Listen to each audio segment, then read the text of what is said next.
Tonight, we cover two major pay-per-views that happened this past weekend with AEW's All In and NWA 75, and we also reflect back on two legends in the business that the world of wrestling has lost.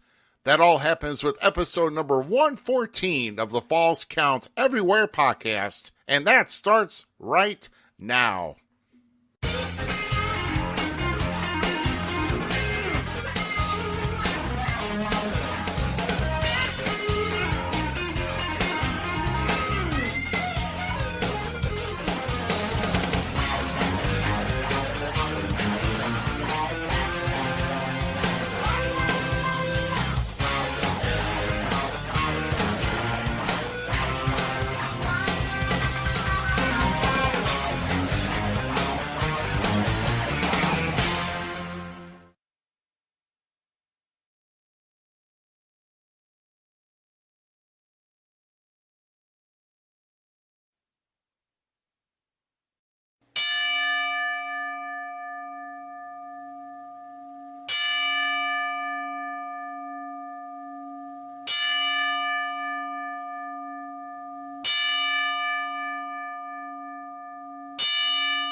And good evening, everybody. Welcome here to episode number 114 of the Falls Count Everywhere podcast.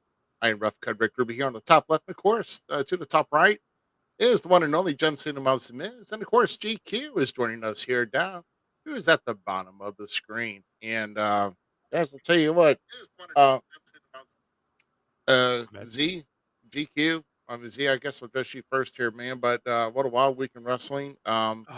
With a lot of lows and picking up with some highs this weekend. So kind of a roller coaster for some, for those who are really involved in this wrestling business. But man, I'll tell you what, we will reflect back here on Bray, and we'll reflect here on Terry Funk throughout this broadcast here. But GQ, you've been kind of stepped away more than Z has, man. So how are things been going for you? And what's been going on in your world here? Getting ready to kind of go over our big weekend here with us.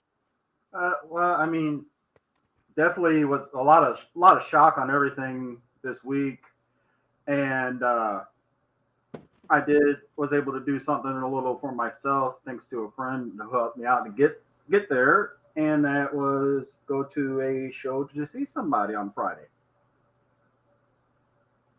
Chili. And I'll just bring this closer so people can see who I'm talking about. I mean, Oh yeah, there you go. It's that man himself. You gotta be a fan again and mark out for a moment. Okay, so not like you don't. I learned my lesson on things on Friday. Hold on, I gotta explain this one. I learned my lesson.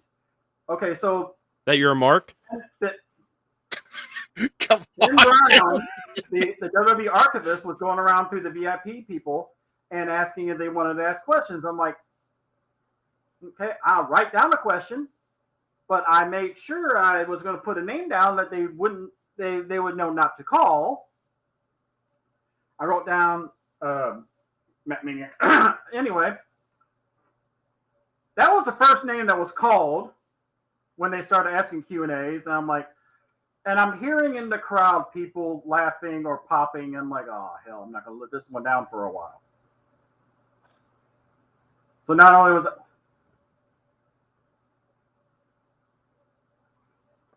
okay.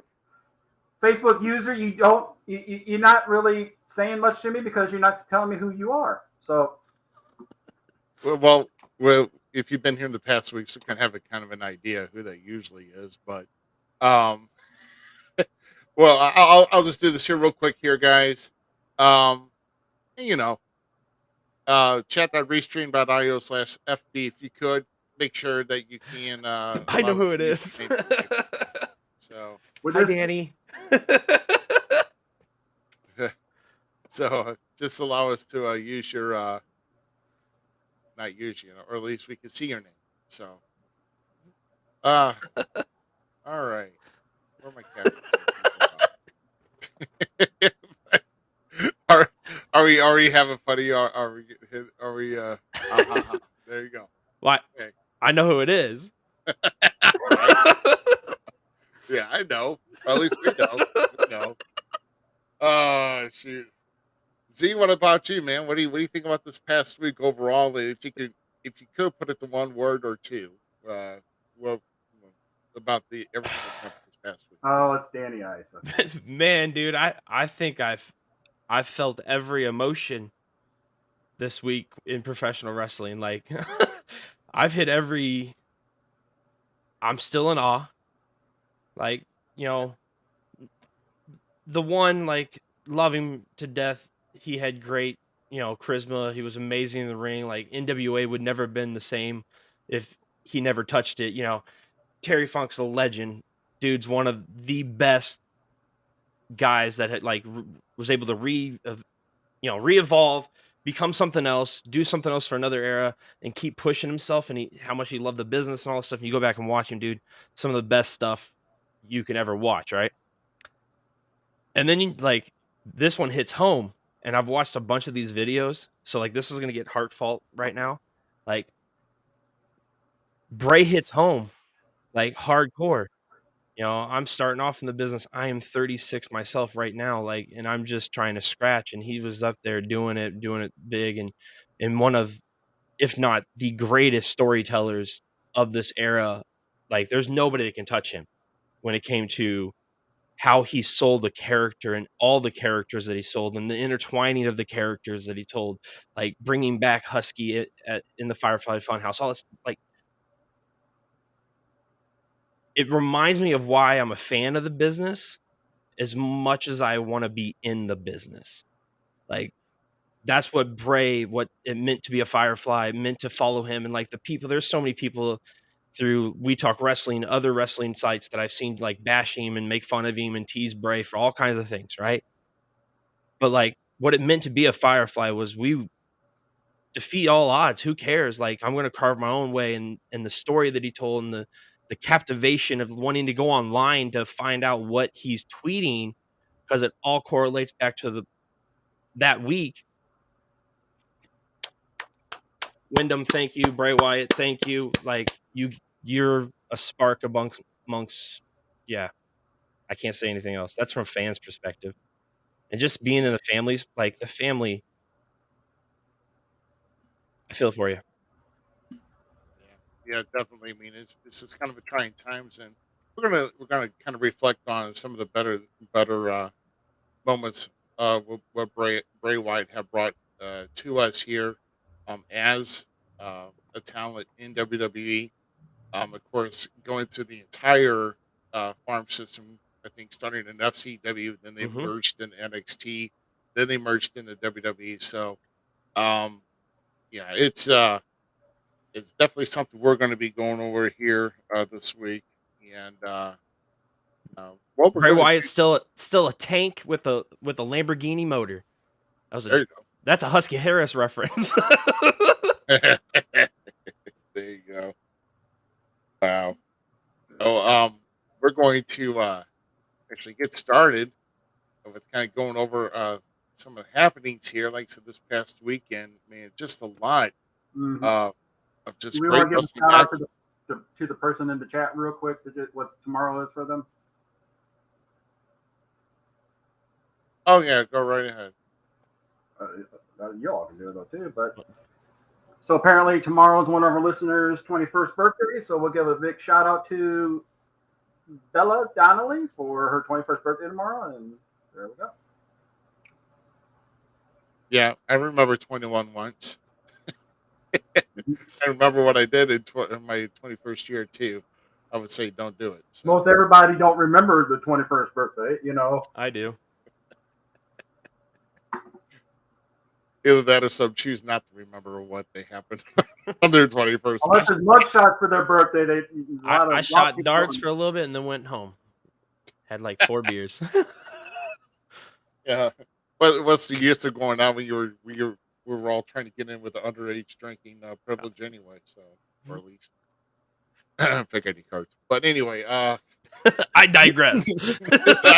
we digress from that. This week in NWA. Us Saints are telling you to take it easy on your 21st birthday. Behave. Behave. Oh my gosh. So NWA. This just reminded me of like terrible Dare commercials.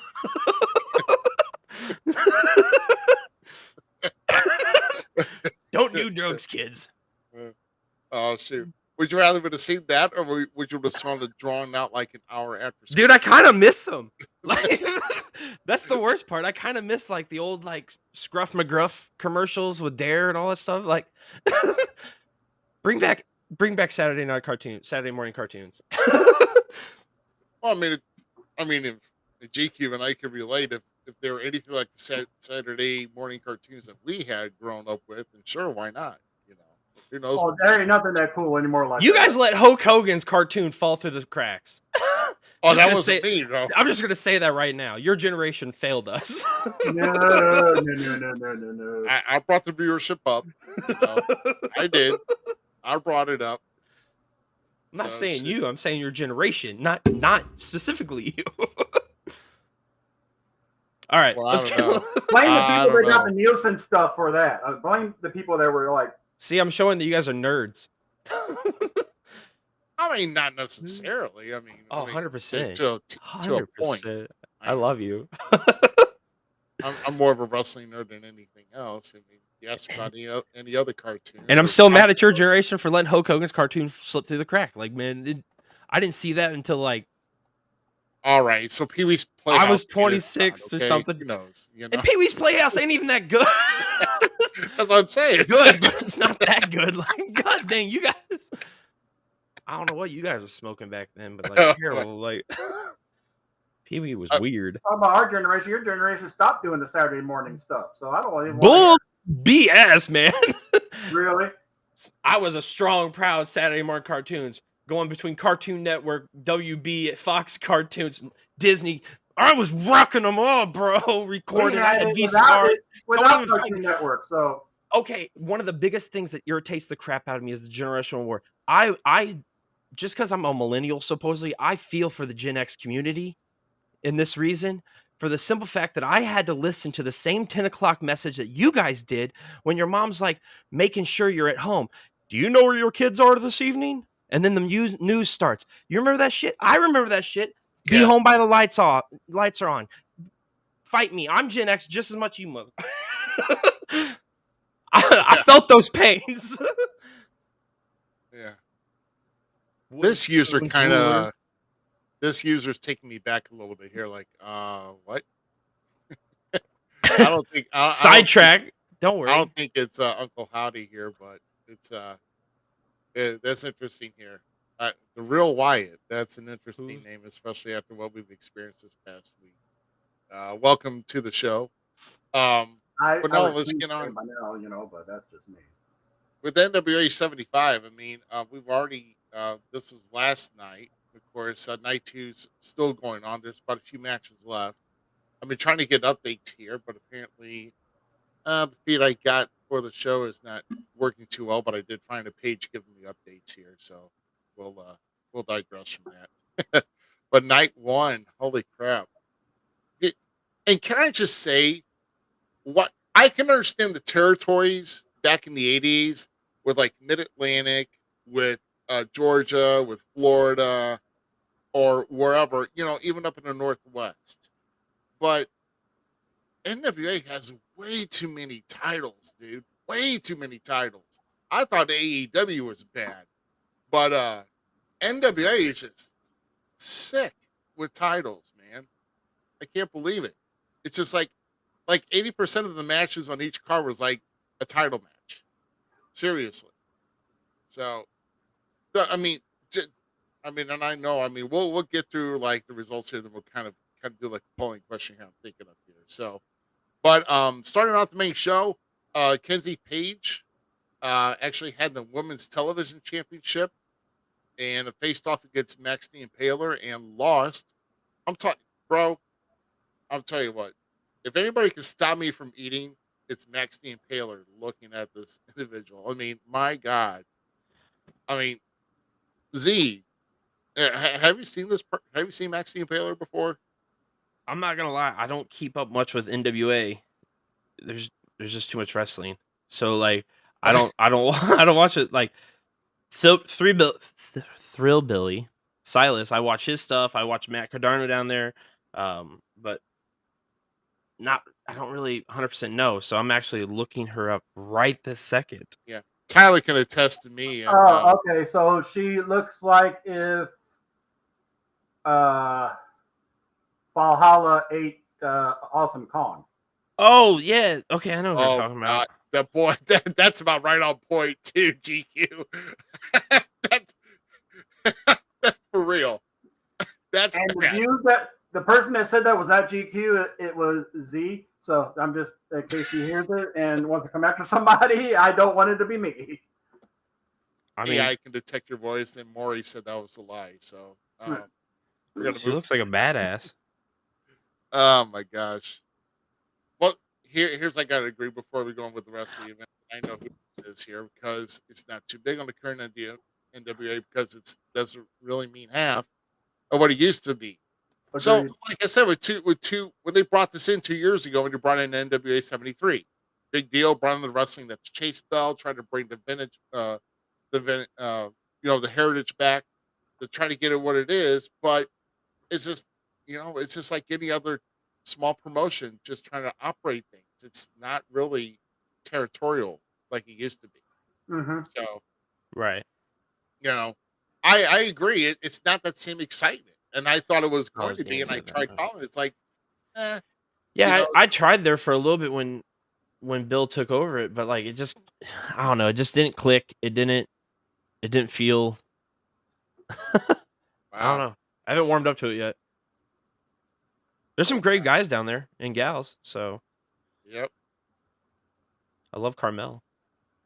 Yeah, but there's just all kinds of history making it here in these 2 nights. So Maxine Paler won the women's television championship off Kenzie Page. Then the triple threat with Kratos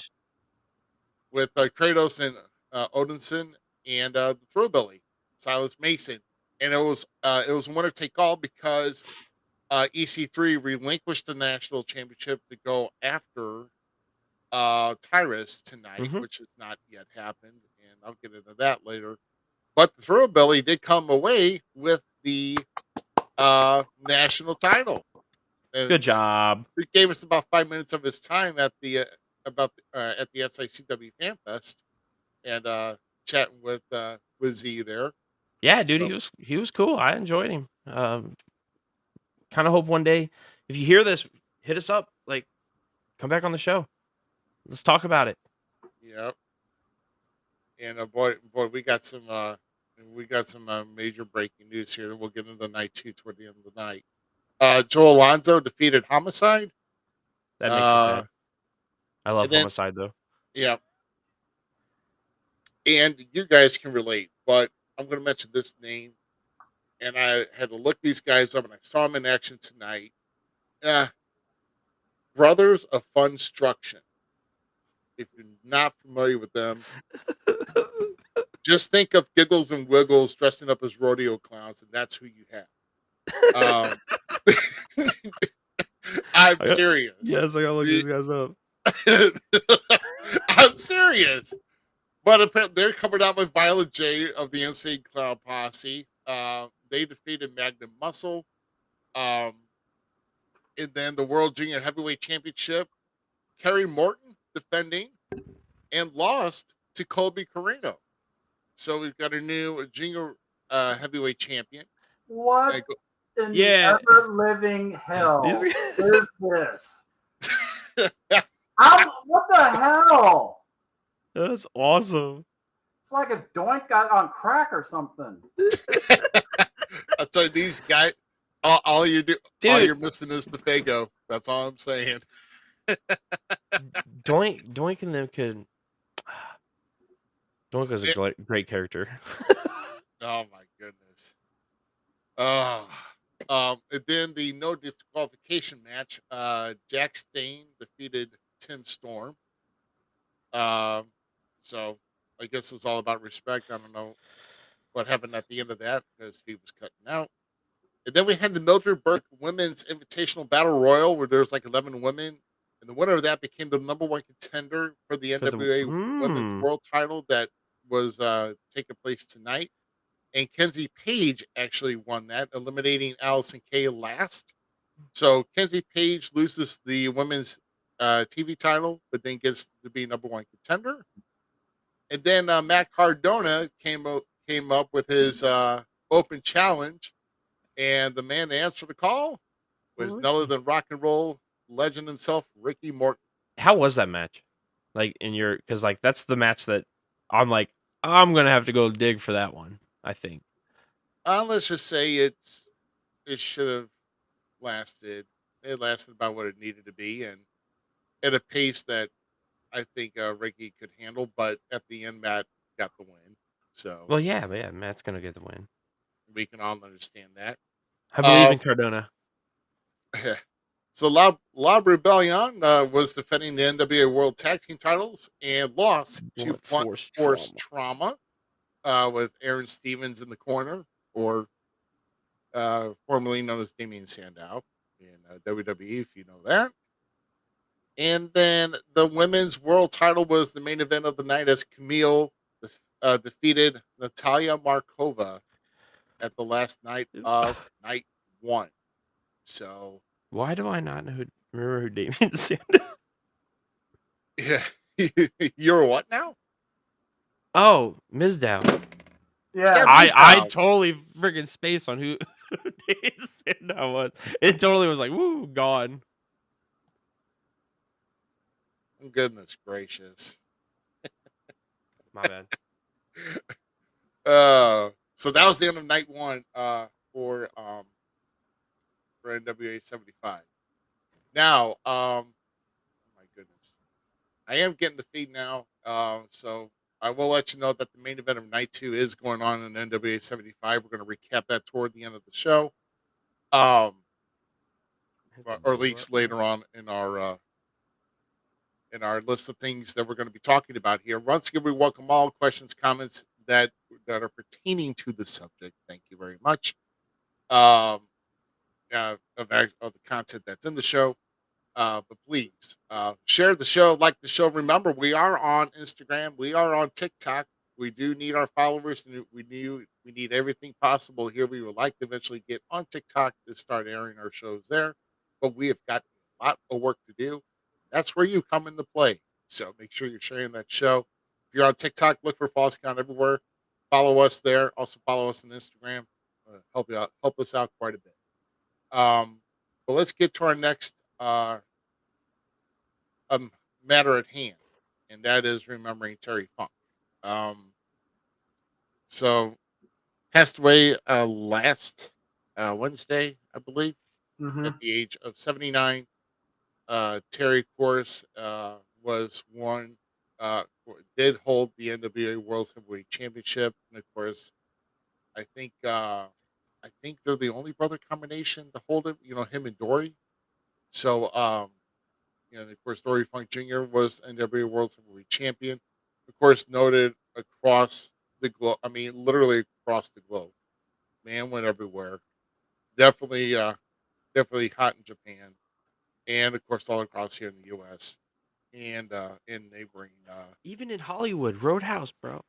Yeah. I mean, think of it.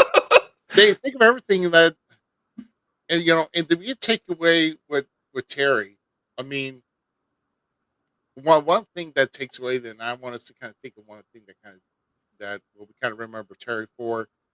One thing I will say here is getting back into the NWA around '89 and attacking Flair, putting Flair out of action, and him and fucking Flair had a good short rivalry for about maybe five plus months. Um, and that's where Terry was involved in the very first Thunderdome match in the very first Halloween Havoc in '89, where Funk teamed with Great Muta, and Flair teamed with Sting. And man, I'll tell you, you want to talk about one of the first at least to me it was intriguing with that the Thunderdome match and things catching on fire, and you can see Muda putting out a fire that started during the match on the cage. He had to climb the cage and put out the fire. So might want to go check that out. But it's just there's just a lot of things that Terry did, and I just want to I want to throw it over to GQ here on what memory of Terry Funk that kind of stands out to you. With I mean, like I said, he's done a lot in this business. I mean, just but Asking if for anything chairs comes in up the to you, middle of asking for chairs in the middle of the ring, and then the entire crowd throwing every single chair from the crowd into the ring. wow, yeah, I that was remember that spot. that was ECW Yep. back. That was I think it was like 94, 90, or probably 95. I believe is what it was. I'm going to tell you a Terry Funk story that was told on Friday night, though. All Did you right. know Terry Funk was the one that gave the name Mean Mark Callis? No, I did not. When Taker was about to go out there with Glenn Spivey, because Terry was working back like at Gorilla and everything. Right. And, Yeah. well, first of all, Undertaker has the best Terry Funk impersonation I think I've ever heard. And he basically was, and he said, "What's your name, boy?" And he said, "Mark." And Mark, you look like a big giant Opie. I'm like, we all laughed at that one. And then Taker was like holding his hands like this and everything because they were calloused. And he's like, "That's what you're gonna be, me, Mark Callis." And it went from that. But he literally, Terry Funk was the one that gave Mark Callis his name. Wow. All right. Cool. That's cool.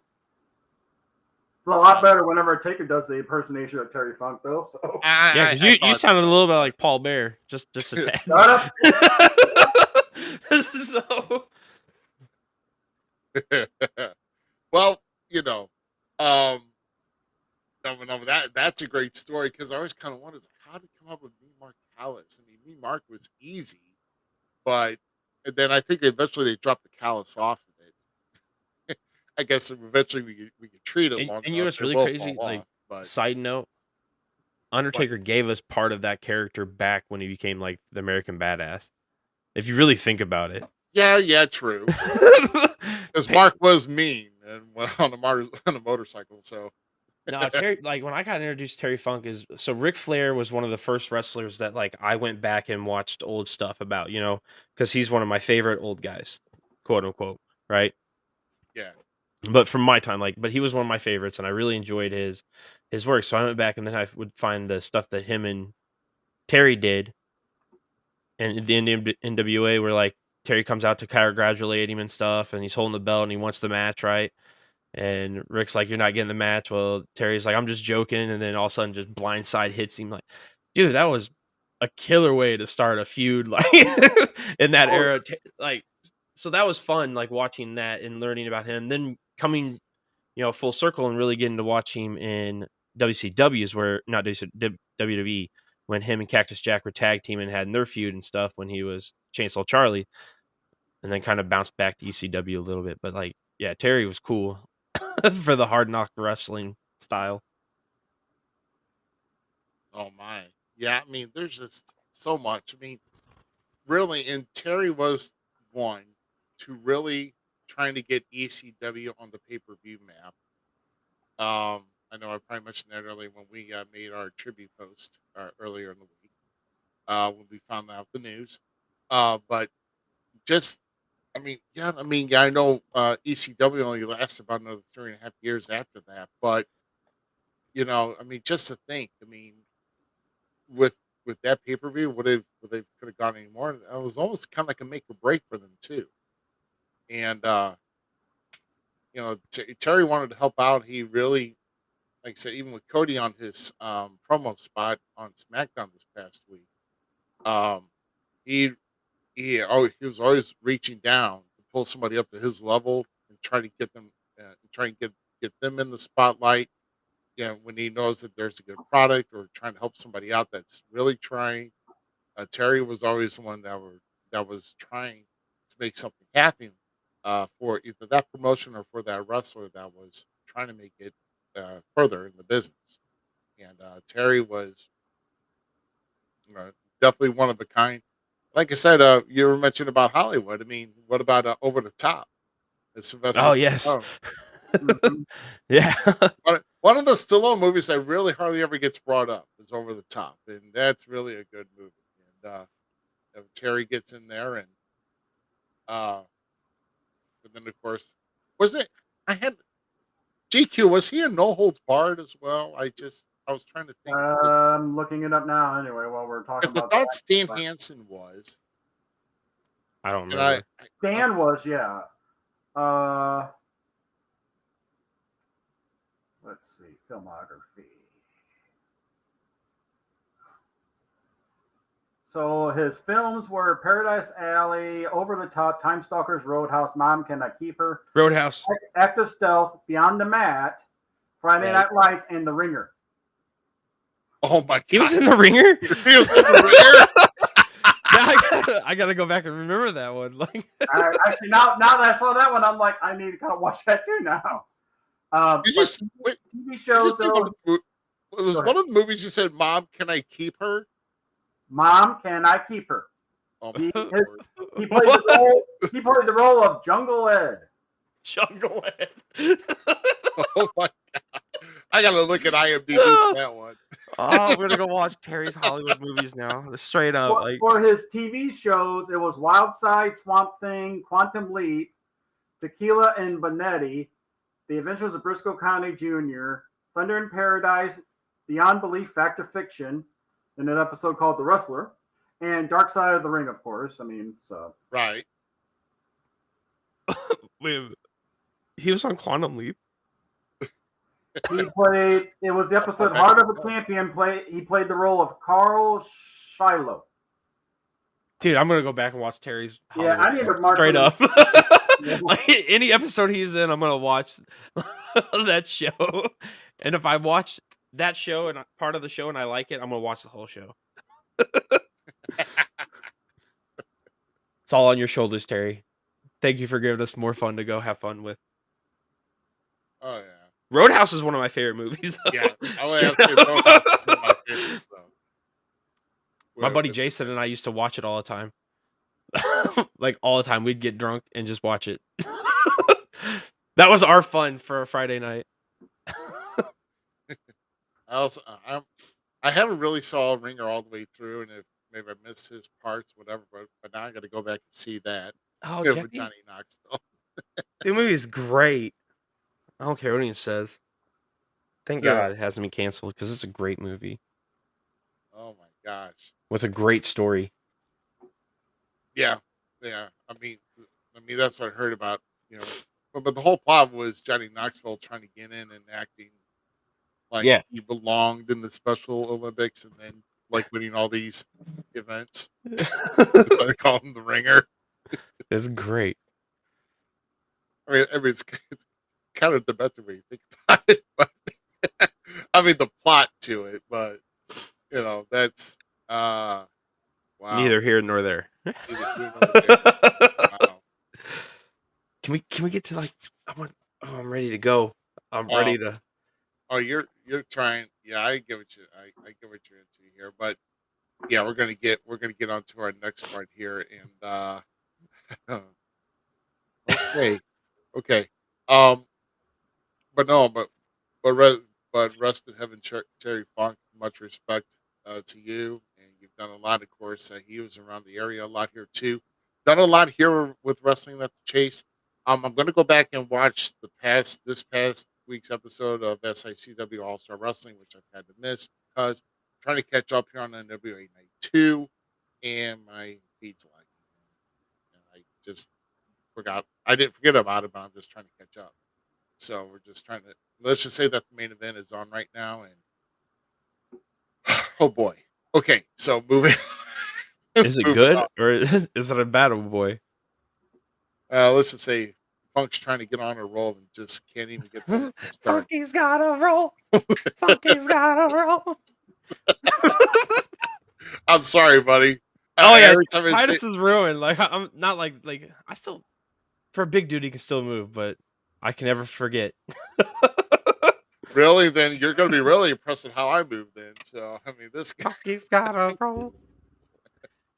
Lord. Anyway, let's. Man, we dropped the ball on that character.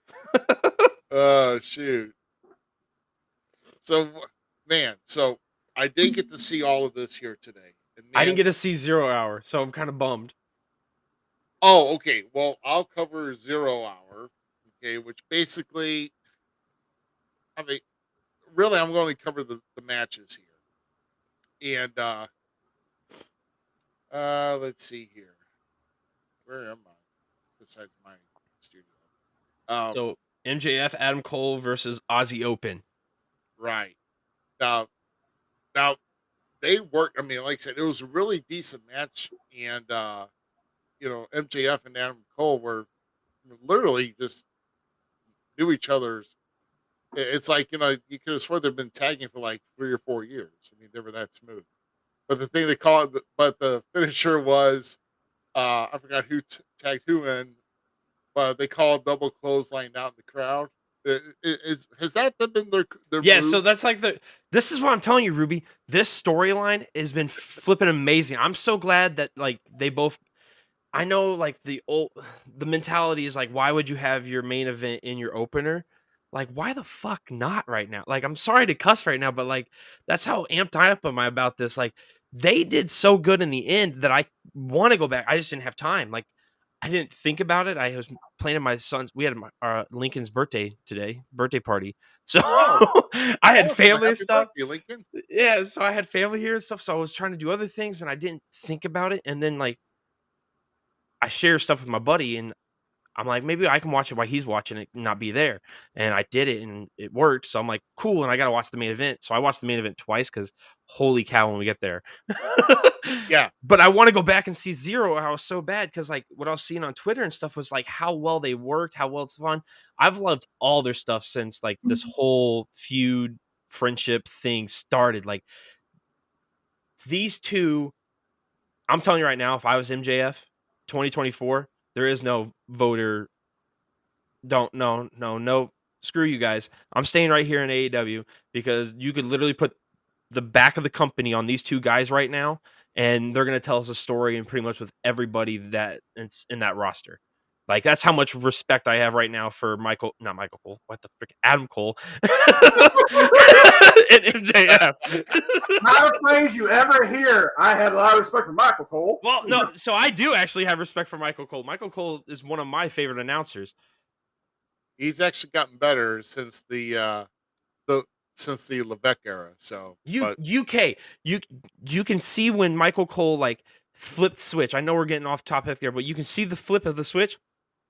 If you go back and watch the UK tournament, the first UK tournament, him and freaking Nigel kill it on commentary together, and they're like having fun, and it's like the switch flipped from like being serious all the time and have to like listen to your boss go choo choo choo choo choo choo choo choo choo choo choo like that's it though. That's the thing. and he was like having fun. And then you brought in Pat McAfee, who like literally was this injection into him, and Michael Cole's been untouchable, bro.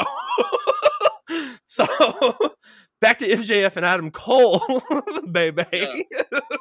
yeah, but they did get the victory off that high the high double clothesline, and so they did get the victory. They did beat Aussie Open, so they are the ROH World Tag Team Champions. And then I'm curious about this match. They're kind of hyped up and talking about the main event after they just won, and they're talking, and then you see the camera pan out to the crowd with everybody in Wembley, and then all of a sudden you see somebody up in a high mezzanine. They focus on one person. And this is what gets me. Why? Why do you do this? Why focus on Mercedes Moné? Oh. Of all people, why? I didn't see that. I didn't even know she was there. And we I got wasn't paying attention. and Zmiz, we got one person we got to groom to say no, no, no, no. You already went off on him in our chat, Tyler. Yes. We are not Mercedes. I never liked her. She's not that And, good. and so, and just as a spoiler, they hit the camera on her a couple more times in the main show. So you already know what's coming, right? You already know, even though she's on injury reserve, she dropped that the New Japan title, and we already know it's going to Well, happen. she hurt her ankle, so like I Well, hope she gets it better. was I it hope she was gets more stronger. tendon related though, and let me Whatever, tell but you, tendon. I mean, she's out for several months, dude. Let me tell you, oh yeah, tendon injuries and ankles, bro. No, no, you don't want that. I hope she And gets better. But like I don't know, she's never done but anything like, for me. but I did, Dirt Sheet Radio on Facebook. They were all excited about it, and then I put a meme like Yeah, nobody nobody cares. cares. you know? So I'm sorry, just me personally, but um, Hey, did Edwards have a match tonight? Or Screw her. oh my god, she donned the stripes and she counted like she was supposed to. So yeah, she did her job.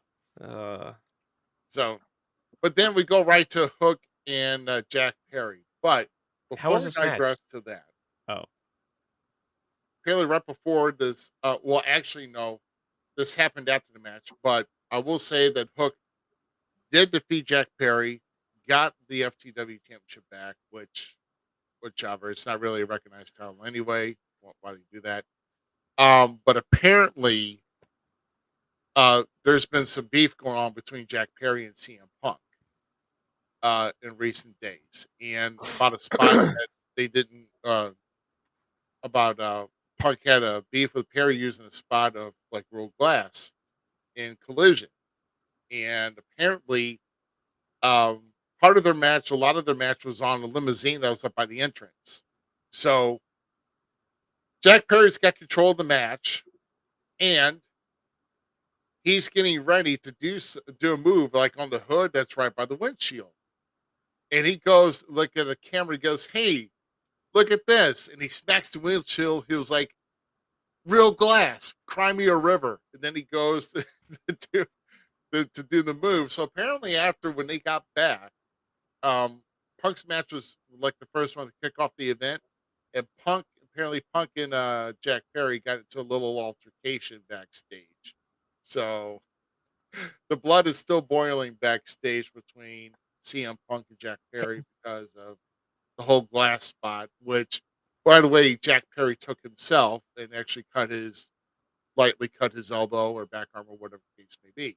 So, let's see if Jack Perry might be the one to be able to bridge the gap between him and Punk with like how they're the some of the kids and guys gals AEW thoughts, and then like just how CM Punk was raised up, and like maybe this little feud can be what puts all the pieces together.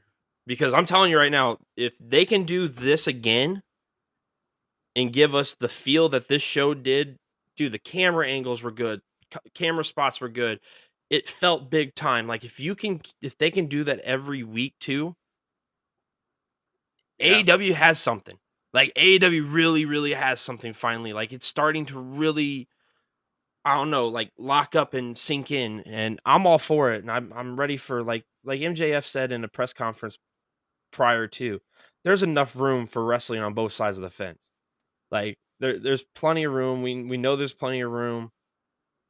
And the competition's good. So like he's like, I'm watching LA Knight and them over in WWE right now. Like I know they're watching us too. Like, so this night could have been a rebirth for AEW in my eyes. yeah. So, but you did get a chance to watch the entire pay per view, right? Yes, yeah. Punk Okay, versus so Joe. yeah, so I've already seen the quick, match. So that like what I mean by that is like I already saw the match like 20 years ago when they were I don't nothing know. It different. didn't have the same flair for me for the fact that I watched it in ROH when like they were at the Primus of Prime going nuts, so it just didn't have that feel again. But they told a great story once again. Right. You can't deny their work in the ring. So it was nice to see it. It was fun, nostalgia match. That's what we'll call it. Well, and my thing, and now it was for Punk's quote unquote real world championship. So how long are they going to do that? I mean, seriously, How long did they do that with Razor Ramon and Shawn Michaels? It actually doesn't bother me. that's I'm digging it. I'm digging it that's right now. It gives me a reason to like.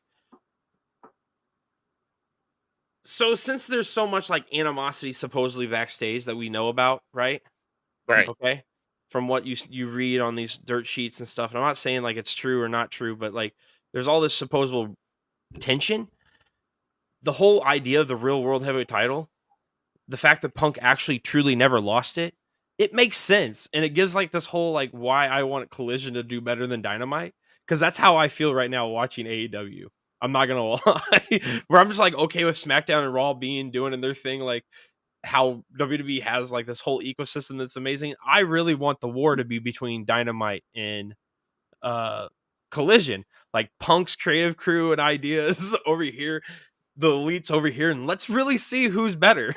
Like that's kind of how I want to see it at this point. So uh Punk Joe was an amazing nostalgia match. It was fun, it was good. They told a good story, like I said. When you've seen it at the heights, like it's like Kevin and Sammy. I don't really ever want to see a Kevin versus Sami Zayn match ever again because we've seen it so many times. Like, Oh yeah. but it's a good nostalgia match every once in a while. I know maybe one day we'll see it again just because of that reason. That's how I felt about Joe versus CM Punk. It was fun. It was good. It was needed. It was a good time, and it hopefully puts more legitimacy to that idea of the real world champion. So I'm down with the storyline right now, if there is anything. Like if there is a storyline, because I don't know.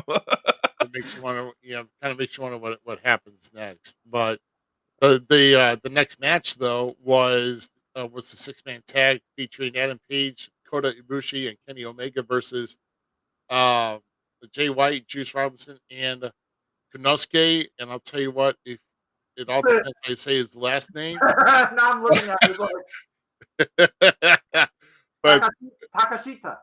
yeah, Takshita. It almost, you can say take a. I know. That's why I was trying to be the actual nice one for once. Okay. I saw that name. I'm like, what? I'm like, oh boy, I better not mispronounce this one. Well, holy cow! Boy, man, a lot of going on in this 6-man tag. Z. I'm still trying to get used to to like the style of the trio match, right? Right. I like tag team, so I love tag team. So you'd think, let's add 2 more guys, it'd be better tag team match, right?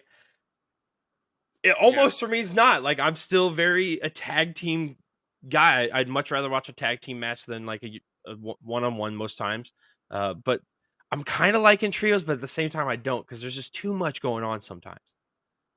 Like it works in Triple A, like the Mexican luchador style, like down there, because they do it all the time, and it's just like ping pong balls, right, just bounce off. So like there's that aspect to it, and the elite, I don't care what form or fashion you put them in. This is preferred form, by the way. Kenny Omega, I love Kenny. Adam Page, I love Adam. Kenta Ibushi, cool, great. Uh, so like that was a fun match. And I'm a big fan of Jay White and Juice. So they did good. I liked it. They had me enthralled. I enjoyed it. Right people went over. Right. Yeah. So Jay Juice and But Konosuke. like you were saying, though, I mean, that's one thing the U.S. has not effectively learned 3-man tag matches. Oh yeah, trio matches is an art that's not previewed over here. So like I can't knock it because I've never really like sat down and watched it except for in luchador style, and I'm just used to the bright colors bouncing.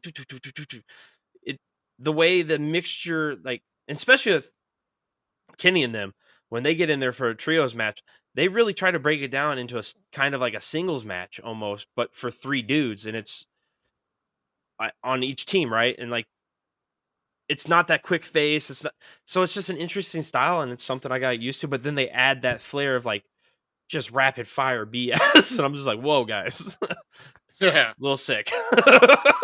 But no, Right. I like it. Like I said, that match was good. Acclaim's match was good, so we'll get to that one too.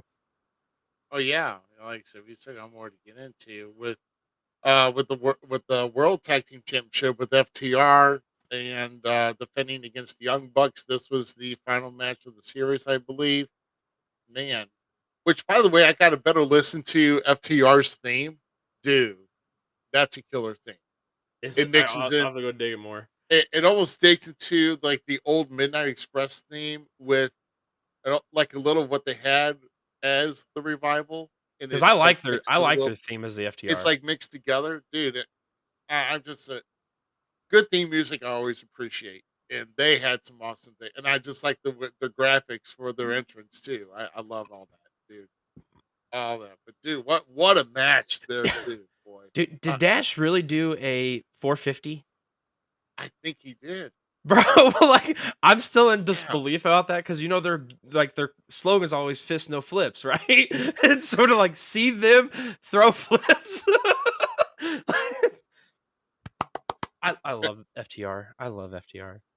Not so much the nice. Young Bucks, but Young Bucks are GQ and I are arguing before you got in here about this, about like characters, all that kind of stuff. I'm like all characters because he's like, why do you not like the Young Bucks? And I say Jenner's me, like Generation Me ruined the Young Bucks for me, and I just can't get past that image. Like I don't know what it is. I can't get past it. He's like, but what was it? What if it was the establishment holding them back? And I'm like, no. If you can't get a gimmick or a character over, it's your fault. Plain and simple. Like it's because you're not promoing. It's not you're not producing But your. Hold on. it depends what the company allows, though. Doesn't That's what my they still argument do was. practice shoots in the back? They still do practice shoots. If you ain't putting all your effort into a practice shoot because you want to be on there at the front stage and doing it in you ain't doing it. Yoda said, "Do or do not." Plain and simple. I had an issue with the Generation Me. That's why I don't like the Young Bucks. I will never take away the fact that they are made men. They did it on their own backs. I will never take that away from them, and I think they're amazing for that. I do think, once again, Matt is the better brother. Just throwing that out there right now. Like, they are another version of Hardys to me. Like, that's all they are. They're the rock and roll wannabe Hardys. I can't unsee it anymore. I'm sorry. Can't stand them. Rock and roll, not rock and roll, Shawn Michaels and Marty Jannetty were a better tag team. That's all I'm saying. Rockers. Yeah, the Rockers. Thank you. Are you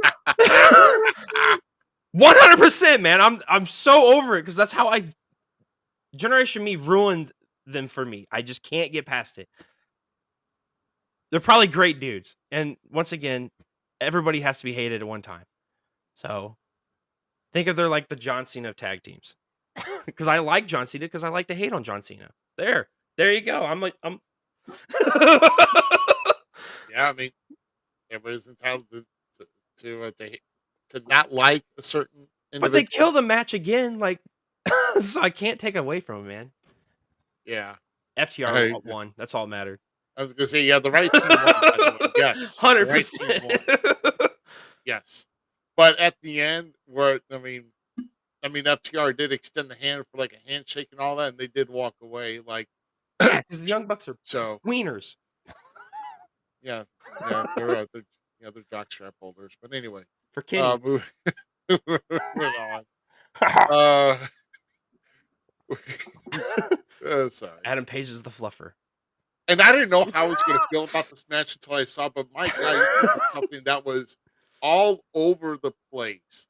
The Stadium Stampede match. Dude. I enjoyed it and hated it and Holy enjoyed cow. it. In the end, I enjoyed it. But like, I mean, it was up in the mezzanine. It was up in the parking lot. It was back in the entrance, through the entrance alley. And it's like, they're all, I'm like, how are people keeping track of 10 people? They had like at least like 4 or 5 officials going like everywhere. it was fun though. Yeah, I mean, it was fun, but oh my God. Oh, the freak out moment. Who was it? Moxley in the ring with Beretta when they did those the bundle of acupuncture needles. Yes. Oh my god! It's literally like a band of like 50 of them, and he's like like slapping Slapping. slapping him, and then freaking he lets him go. And there's like 10 still in his head, and it's like looking like a Oh, cockatoo it was great. with needles is It going was out. that was a good hardcore match. Like it was a Dude, fun, like it was over the top, but it was fun. Like I wasn't mad. I wasn't mad that I watched it. oh my god, that just got me. But no, I just there was a lot of blood. There was a lot of blood in that one. But I mean, credit to all these guys. I mean, credit to Orange Cassidy too to be more of a man up and not do these silly ass kicks. Oh Because man, if you would have done them with a tack boot right to the shin, that'd have been freaking hilarious. Get out of he here. starts hopping, and then they start hopping after one kick. Yes. Dude, I would die. No, move. There was mad respect for him when he took the duct tape, put the sticky side out, and he put it right in glass. Like, oh boy, Orange is getting You know beat. what? Okay, wait a minute. You always make fun of Orange Cassidy. Are you a fan or are you not? Because I just want you to remember there was a professional wrestler once with a finishing move called a sweet shin music. Yeah, but he was a lot more hardcore before No! that. That was the character. Okay, Come on, Orange I Cassidy's know getting there. this, but the, no, I don't get it with the kicks. That's all. But 'Cause he's everything else is lazy. cool with them. He's lazy. He's a millennial. Think of it he that could way. be lazy tonight, and I No, commend him because he's not. for He's doing not. what He's he You know, did. the Bob. Orange you Cassidy's know, it's lazy. not like we have not seen some people on the indies working a lot slower than that. Okay, so come on now. Dude, Orange is the bomb. I love Orange Cassidy. He was one of my favorite people in that match. I'm gonna have to go rewatch it now because I really enjoyed that match. Man, no, I mean it. No, that was a real entertaining match, and the best friends coming out with Penta. No, Penta, dude. I was kind of dude. Penta was wild on that too, and then I it, love the fact that we still get Sue. yeah, and then of course Eddie Kingston, dude. Boy, my God, Eddie Eddie's on a whole Kingston. nother level. Whole nother level. Like I said, everything was just Eddie's one of my favorites. His work in Chikara, dude, was unmatched at that time, and people were just Mhm. sleeping on him when he became the first grand champion of Chikara, like their world heavyweight champion. Like, dude was they were sleeping on him. I'm so happy I got a picture of him. oh man, but it's and what was it when Glory Pro was in town? Yeah, so when we went to go see No, the Lucha okay, Bros, yeah, we went to go see the Lucha Bro, and like I look at AJ Roberts because AJ bought the tickets for us to go, and we need him and I want to go to another Glory Pro show again. So shout out Glory Pro, you guys keep killing it down there in St. Louis area. Like we love everyone in St. Louis area trying to do shows. Most of you, but we were watching. I'm like, there's Eddie Kingston, bro. And so we come out like I don't know, maybe it was like intermission or something, and I'm like, dude. And I talked to him about it, like the whole Grand Master champion, whatever for Charkara, and I'm like, dude, people are sleeping on you, bro. Like you're one of the best. Like love your work, thank you. Like, and I was thanking him for his work, and I'm like, can I get an autograph, like a photo, like 10 seconds, man, because you're cool to me. And he gave me a photo. It was real cool about it, real nice. Like, good dude. I like him. I'm happy to see him. He's one of the indie darlings that I wish would have made it to WWE. But seeing him in AEW makes me happy. Seeing him in New Japan get his stroke finally makes me happy, dude. yeah. So I mean, no, but all 10 of these guys were tremendous in this match. I wish I I really mean, knew why him and Claudio don't like each other though, because I love Claudio. right? That dude's Yeah. great match. And then what about then we got the women's world title fatal four way that's up next. And I almost kind of saw the I saw the stars aligning, everything where it was taking place and who was in the match, but the way it ended, dude, and it's almost kind of wondered if the Outcasts are going to have some friction, but dude, um, I all I gotta say is I have to say congratulations to Soraya, um, and who actually sprayed the hairspray in the eyes of Tony Storm, her outcast friend. Yeah, but she didn't So, mean to. yeah, well, she was about ready to stick Soraya in the neck too, which is another thing where Ruby Soho was trying to stop it, and Tony Storm pretty much threw her off or slapped her, and so Ruby left. Dude, I'm hoping that, like, I Dynamite's love the gonna be social. interesting, dude. Yeah, I love the social outcast. I'm. I never was like a big Paige fan, but did go back and watch some of like her stuff before she came to WWE in the UK, and watch like some of her development stuff when she did come to WWE. So like before she made it to NXT, so FCW stuff, and I liked a little bit of it, but never really got into Paige as the character. Yeah, Since coming to AEW, like I held my belief. I was like, is she gonna be? I love this. I love this incarnation of her. I'm all for it. I love the social outcast. It gave me actual love for Tony Storm, which I still don't think she's that good in the ring. But like now that she's getting to this like attitude about her, I guess, uh, I feel more drawn to her. Ruby Soho is the bomb. So like these three are three yeah. people that I think could help make AEW, and the fact that we're actually getting full storyline with the fact that like Hikaru lost it and she's an original. Britt Baker still can't get it away from she's an original and they're feuding and all that kind of stuff. We got substance now in the women division over in AEW. So we can get that back going and really bring that back to the TBS title too. Uh, I think they could have a solid women's division, and Saray leading it isn't the worst idea. Which, by the way, Ruby Soho did throw it in in the pre-show, threw out the challenge to Chris Statlander for All Out, which is next week. Oh, hell yeah, let's go. So, yeah. But we Uh, need more storyline built to it. Like, and I then need more substance. also at All Out, who's going to finally have a match for a while? Now he's going to have a match in All Oh, Out. Miro, Miro and Hop. Powerhouse Hobbs. That match is gonna be dope, dude. Dude, that's gonna be meat. That's gonna be That's a gonna be lot of a meat throwing. that's gonna be a that good match. match. Those two can. We're gonna see Miro at his best, and Hobbs is gonna just show us what he can do, kind of thing. Yeah, for his display of power. I'm going to go back here just real quick.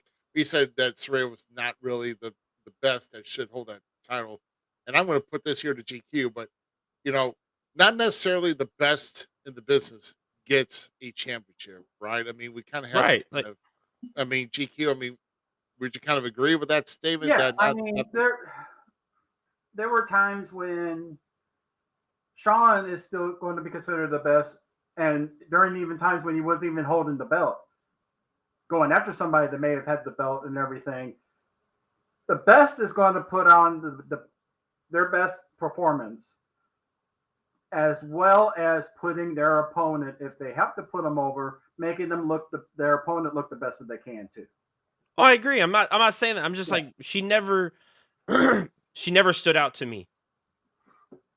But at that time too, like she's also someone that grew up in this business. yeah. I'm not She had knocking her. matches, I think, on it. AJ Lee was my person right then and there. Like there's a reason like she was overshadowed to me in WWE, and now we're actually getting to see because she can be the shadow in some sense, like because she has that star power now to actually potentially get to see what she could have been there versus that's what I'm saying. I mean, this has been like generations before too, where not necessarily the best wrestler was your champion. I mean, one prime example, Diesel. Yeah, screw you, Kevin Nash. I'm just saying, man, how he so, carried so out for a whole year. It was the other people making him look good. I'm Let's just see, gonna always call Kevin Nash out. Sean, British Bulldog. He enhanced people while Yeah. being one of the best mic workers. Still, I'll give Kevin Nash his due. I'm a fan of Kevin Nash. I just didn't like him as a wrestler. Let's look at the feuds. Okay.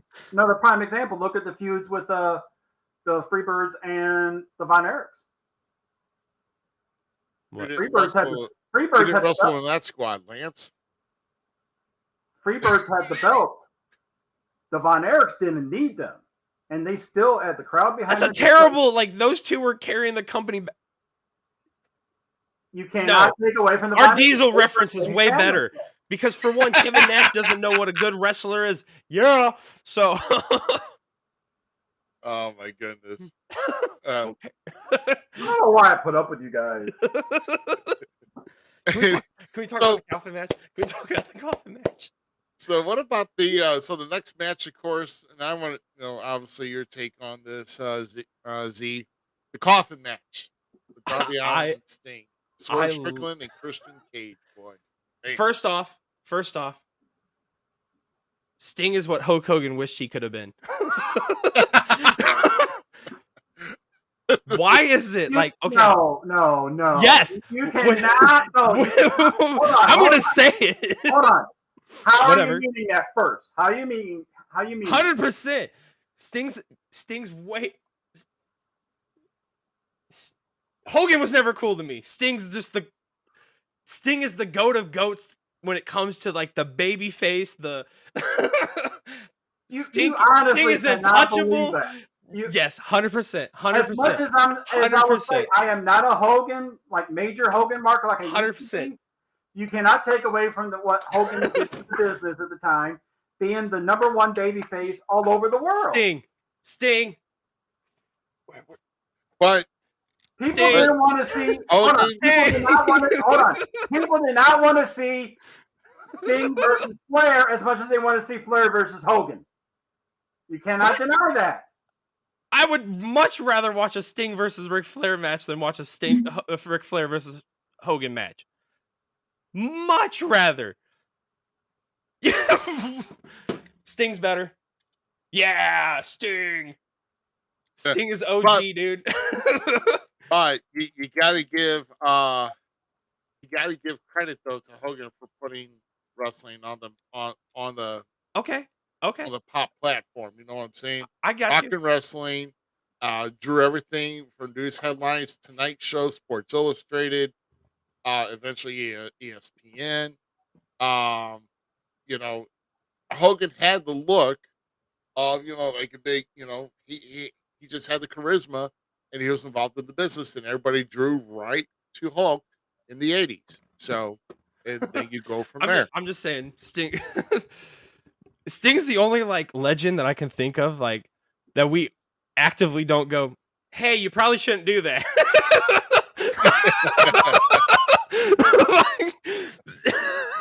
At this point, I'm just okay with Sting jumping off everything and doing. He took a table bump not once but twice because it didn't break the first time. Sting's OG. Hogan, who? That's all I'm saying. I'm not going brother anymore. We learned last week that Hogan is not my brother. That's what we learned last week. And Sting is Lord. If you were to ask anybody our age or what, I know. When they were growing, like anybody, say your prayers, he survived. Ric Flair and Hulk Hogan are going to be the ones on there. Nobody's going to mention Sting. Because you're wrong. Ric Flair, Sting, always better. Well, I love the fact that we're still arguing that Ric Flair's in the conversation, no matter what. That out there is going to be the one that's going to make people that are not even wrestling fans know that person was a wrestler. Dude. Yeah. I'm being honest. I mean, you can't deny that. I'm not saying you're wrong. Think Hulk Hogan first and foremost. Sting, Darby Allin, this match, I loved everything about it. Swerve Strickland was amazing. Christian was killing it. Nigel McGuinness talking about how Christian's father of the year. Oh my God. Oh, yeah, that was great. Everything about this match clicked. Box. Let's go. Like, I loved this. And this is one of the matches on the card that I was like, am I going to like it? You had to give it a try, though. It was amazing. It was so much fun. And Sting is still better than Hogan. I'm putting my foot down. You, Rick Goodwin, all those people, shove it. Love you. Oh my gosh. What about a barn burner here? Um, I would say a possible show stealer, but with Will Ospreay and Chris Jericho, which by the way, cool entrance by Chris, by the way. Coming out to his own theme, singing his own theme song with Fozzy on the stage above the entrance, coming down. Dude, Oh, sick. dude, that was Sick. an awesome dude. That was a sick entrance. I loved it. And oh my gosh. Jericho continues to amaze me every time he goes through with Will Ospreay. Dude, I can't I just can't fathom how Jericho is just putting him over and doing good looking it too. So, uh, to me, this is probably one of my favorites of the entire pay per view myself. But Will Ospreay, Yeah. those two, really killed it in the ring. The main event, the coffin match, and then this match. That's my top 3. Yeah, 100%. no, I just love how Chris is continuing to defy the odds in his age too. Which, Yeah. by the way, Hogan, I don't see you going through tables in your 60s. Shut it. Yes! Sting! He No, keeps giving us Chris Jericho, dude. Like, I remember so when my dad watched wrestling with me and like we kind of were getting into it together, he couldn't stand Chris Jericho, and I loved Chris Jericho, like in ECW, WCW stuff. Like, I could not get Chris Jericho is just effing awesome, and the fact that I've grown up with him and he's still performing, and my kids are like, "Chris is cool, Dad," like, and they're going back and watching stuff, and it's like me and with Rick, how I watched it because my grandma, right, and I got to know Rick, and then I went back and watched Rick stuff, and like that's how I became such like Ric Flair is my goat, like that is that's the pinnacle for me. And watching Chris kind of like follow in a sense somewhat the same path, but making his own and doing it himself and still staying relevant in today's world and putting on like with the toppest tier wrestlers, still putting on bangers. I hate that Sheamus got me saying that. Man, screw you, Sheamus. Bangers and bangers. But but Chris really does, man. Will and him tore that house down, dude. Like, they had Wembley eating out of their palm of their hands in that match, and it was beautiful, and it was great, and I will go back and watch that one once again, because top 3 of my favorite matches. Yeah, then Osprey going over, respectively as uh, because it wasn't on the line, but he's the IWGP UK champion, not the United States champion, UK champion. So good thing he Oh, rebranded what the if belt. Chris won and became the Canadian? Yeah, bring it Yeah, around. Do it. New Japan would be effing great, yeah, bro. just rebranded the nationality of the belt, but it's a nice looking strap though. Facts. I'll tell you, dude, that is a nice looking belt though. It's probably the best one that IWGP probably has right now. So I would agree. Um, then we got the Trios Championship with the House of Black defending against the Acclaim and badass Billy Gunn. Yeah. Yeah, not So daddy ass. yeah, but I was kind of hoping that this, so that's what kind of played me out. It's like because I don't know how the boots got left in the ring, and now I saw the whole storyline how Malachi got into his head, and he just went and took off his boots and left them in, and then he just walked back without saying a word. So he didn't want to talk about anything, and then he came back on Dynamite last Wednesday. He said, that he's going to be in London, so challenging for the Trios Championship, coming out with the victory. So now, I guess does he go back to being Daddy Ass now that him and No, he better the say Acclaim? badass because Malachi's going back and erasing everybody, taking them back to the original gimmicks. Ah, okay.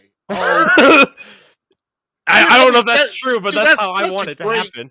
That's such a great gimmick to have. It's like I know who you once were.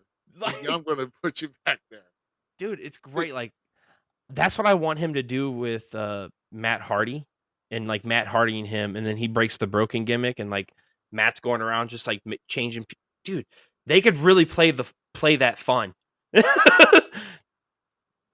Now, take him back to the jobber days of Raw with him and Jeff and wear those ugly plaid pants.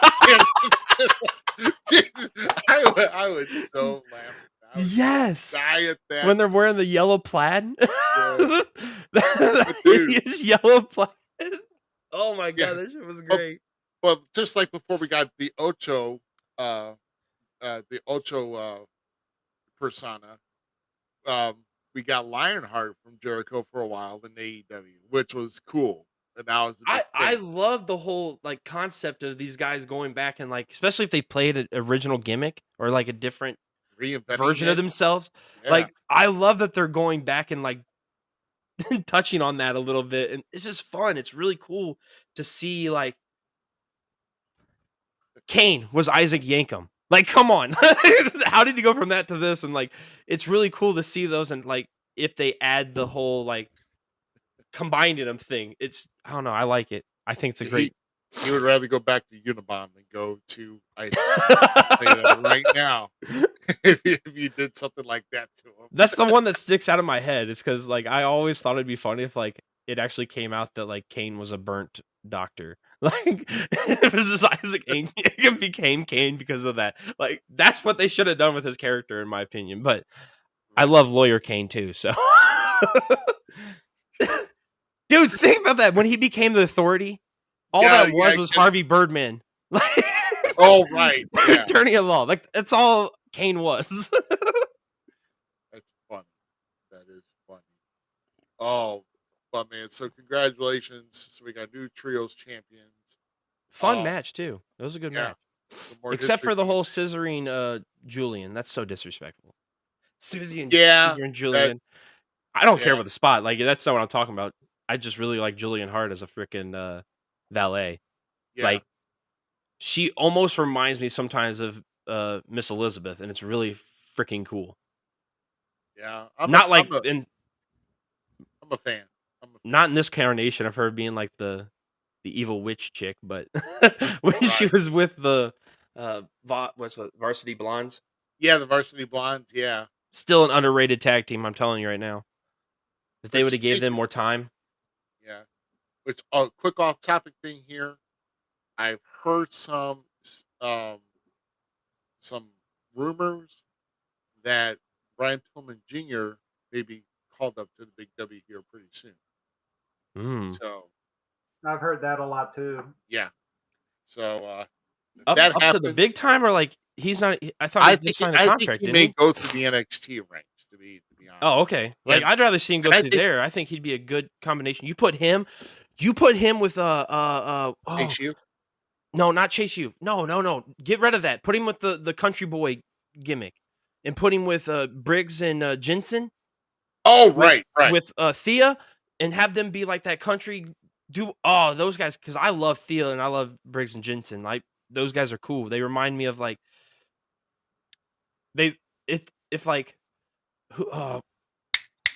Blackjack Mulligan and who is his tag team partner? The Blackjacks. Oh, they remind me of what be like a Lanza and Mulligan. Yeah, they remind me what they would be like. Once again, okay, you got to remember how I'm viewing NXT. I know we're getting off topic real quick, but I'm viewing NXT as like that night. It's that '90s show. Like, it's a '90s sitcom, right? And that's those guys if they were like country high school kids. And that's how I'm seeing NXT, and that's why I'm enjoying it, because I just see them as a sitcom there, and I love it. So, sue me. Yeah. But Briggs and Jensen are awesome. But then we get to our last match, the main event. With holy cows, take us through with all of this. From like how they start off, and you're kind of like getting like they're gonna play dirty feel, and like they're fighting each other, and then MJF's like sportsmanship, starts chanting everything to just like, they told an amazing story that I can't wait to see like where it goes, because they gave us every emotion in one match. Like, this was a true, like, main event banger, different style. It wasn't old school, it wasn't new school, like, it was a merger of everything. And the chairs, when they're playing hot potato at the chair, Yeah. thank you, Eddie Guerrero. Like, they paid homage to so many professional wrestlers that have passed on. If you weren't watching that match, you weren't truly watching a just beautiful piece of art. Like, Adam Cole, MJF. Adam Cole legitimately is. I'm a fan of Adam Cole. I'm getting myself a Bebe shirt, 100%. I am jumping on that bandwagon. I am sorry that I doubted him. I'm sorry that I ever said ill things about him. MJF, we all know I love MJF, and he's still like 100% a Miz, but almost better in some sense. Like, I'm giving you credit right now. Like, I think you're topping my boy. Because these two put us on an emotional roller coaster. But then MJF puts the chair on his head and like lays down. I was like, yes, I've never seen that. dude. Like, they had comedy, they had high angled spots, they had dude, they went through a whole plethora of things, and it was a beautiful, beautiful match. Oh my goodness, yeah. I, And what match about of the year to me. shoot? And the whole mind game play of Adam Cole uh doing the moves that MJF wouldn't, because you know the whole thing in The his head pile is like, oh, it's driver, my the friend. like the Yeah, tombstone, when they does the tombstone, like everything they yeah. And then even with Roderick Strong coming out and getting involved, dude, that with- you talk about, man, you want to talk about something on the play of emotions there too, because he just got, man, he got. I mean, this was after the match it was over with, and Roderick, I believe. Well, Roderick Strong got involved in the match and he came back out again, I believe. yeah. Yeah, he come back So out to like get him to hit him with the title because he gave him the title, and then yeah, and and then he he threw it. throws the world title down, and then yeah. Yeah. He walked off, and then Adam and MJF argued, and yeah, MJF was handing the belt, say, "Here, you can have it." And then he was telling him to waffle him in the back, and he backed off. And And that's when Strong came out again. yeah, and he didn't take the bait. And then so now there's going to be friction between Adam Cole and Roderick Strong. So I love this. I hope they can. These two, yeah, I'm telling you right now, for me, that like that one's gonna be really hard for anyone in WWE to beat as match of the year. For right. me. But if there's a lot of buyers in the U.S. and they see all of this, does this help AEW in the future for any type of TV shows, anything else to get pay-per-views? I mean, obviously, well, I mean, we all know that All Out's going to be a big show in Chicago anyway. That usually gets that gets high attendance, if not possibly sold out. But see, here's my issue with like this is why I've been on this. I've been a fan of AEW. I've not been a fan of AEW. I've been a fan of AEW. I've not been a fan of AEW. Okay. Big roller coaster, big roller coaster. I've been to 2 of their shows now, 2 or 3, uh, and none of them really felt like I don't know. It didn't feel special.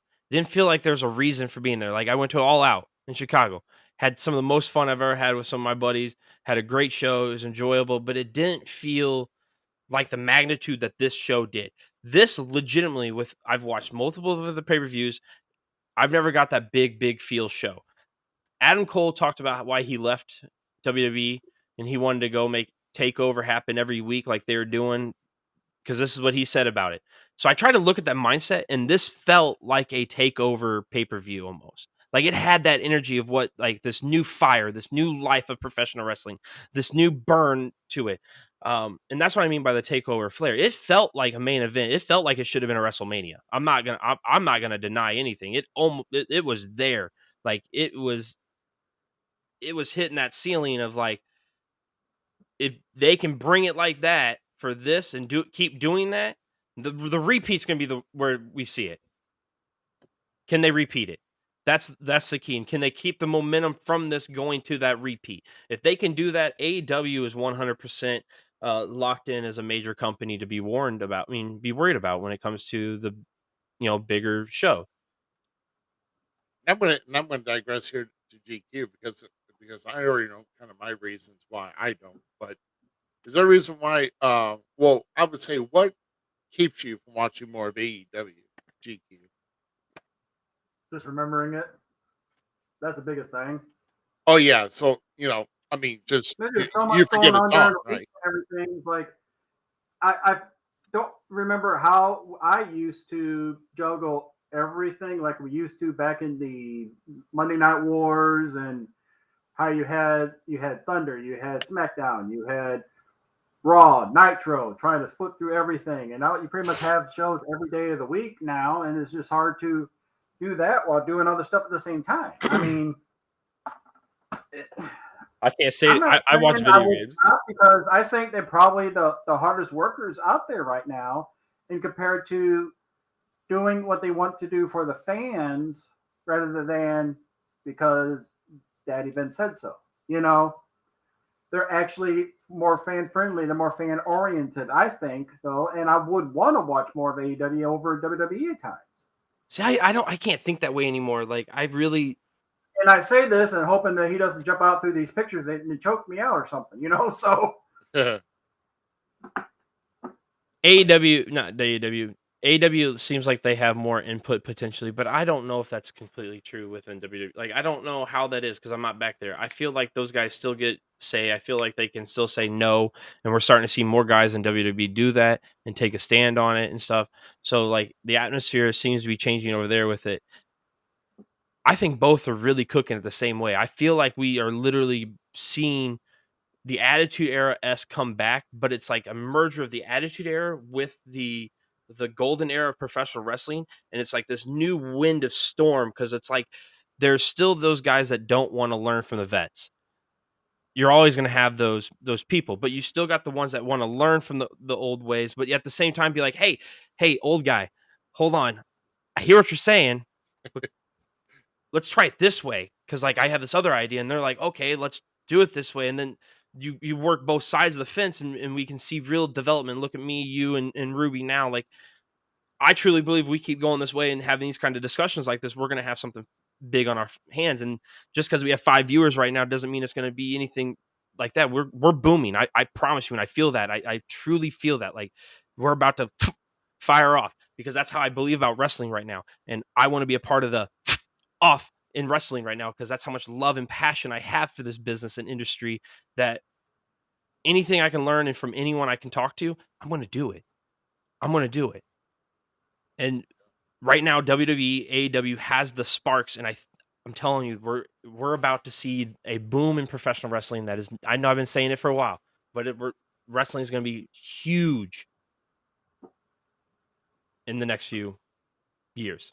Yeah, I believe it. I believe I won't deny that either. it. um, so yeah, but overall, so it's 81,035 what they're claiming paid attendance at Wembley, but nonetheless, whether it's paid or not, That's you freaking know, hilarious. They say that it's like because the largest international. I would say the largest world attendance for wrestling event. I'm like, do they not count the United States? Have they forgotten about WrestleMania 32? Have they forgot about WrestleMania 3? they I take mean, into account like most of those shows. So like the WWE shows. yeah, I know this is for other things. I'm not saying I know for a fact that this is, but in other venues that I've been to, I used to do, staging for yeah. concerts. I was raised in that world.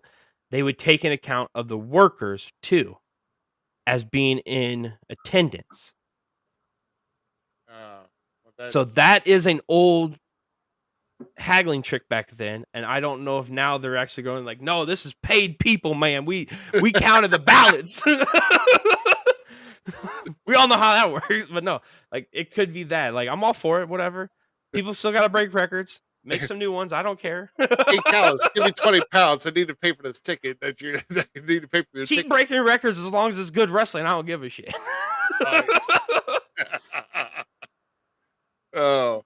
But you know, we're going to actually we're going to jump right into, and we want to finish on kind of getting the action out of the way here. We're actually going to move to night two of the NWA, and then we'll come back to what I thought we were going to go into here. I just want But to know Camille won. That's it.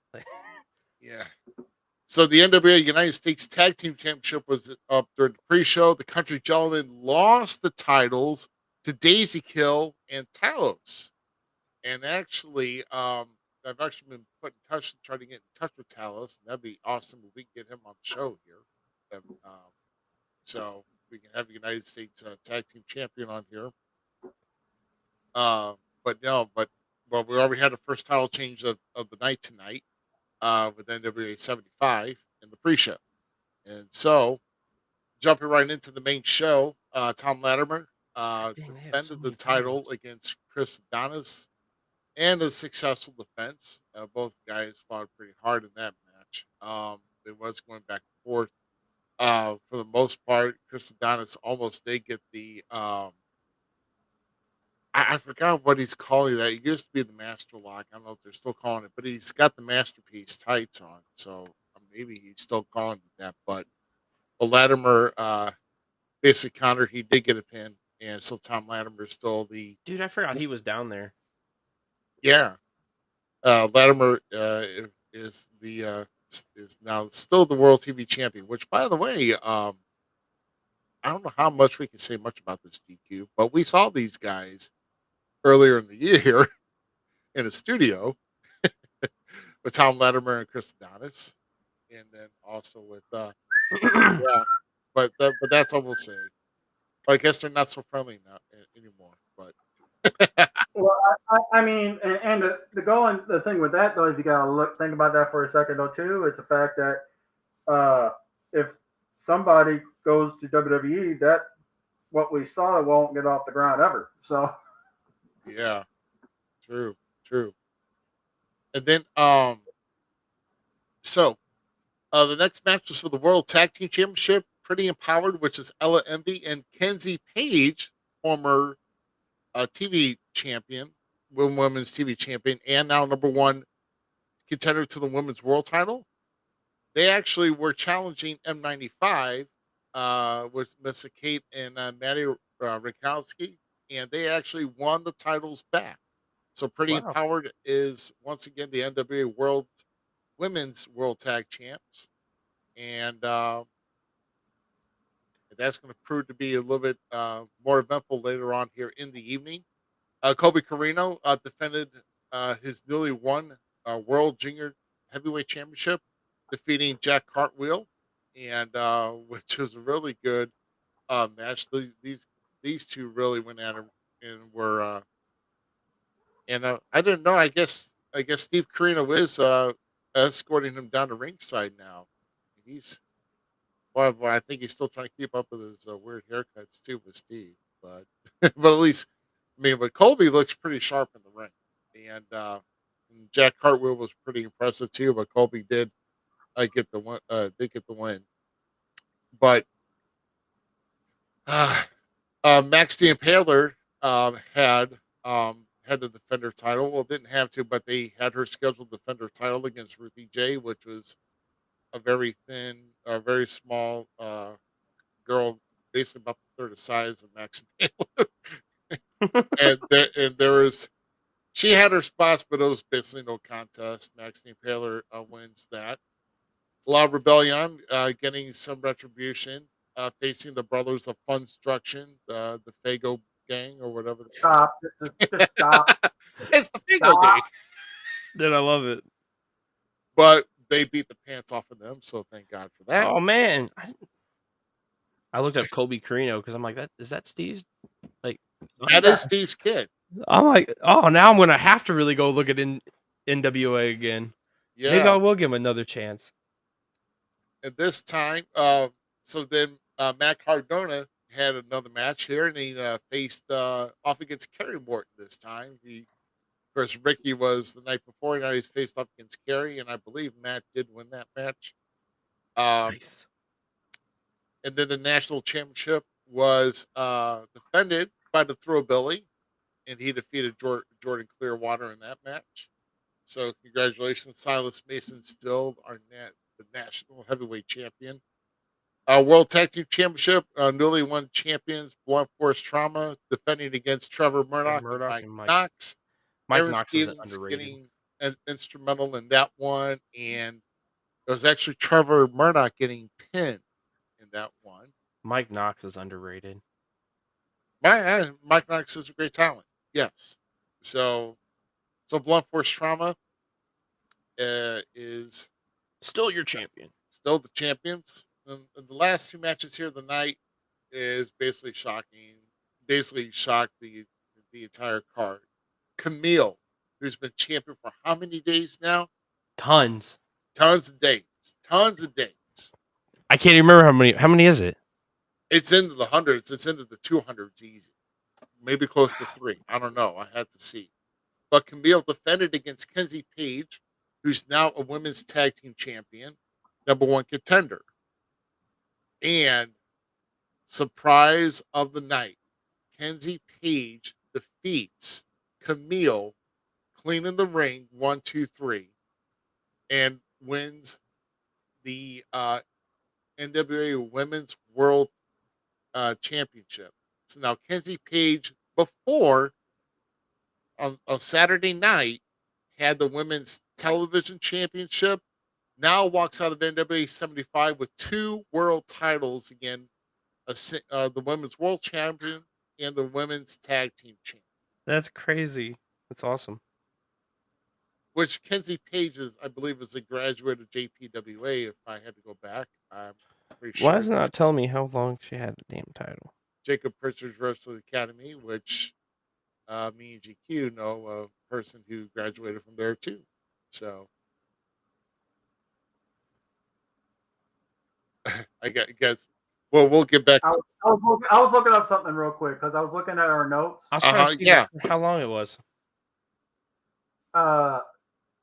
Now you put somebody else as in the tag champion match. Yeah, I put but no, it's no, it was the same person.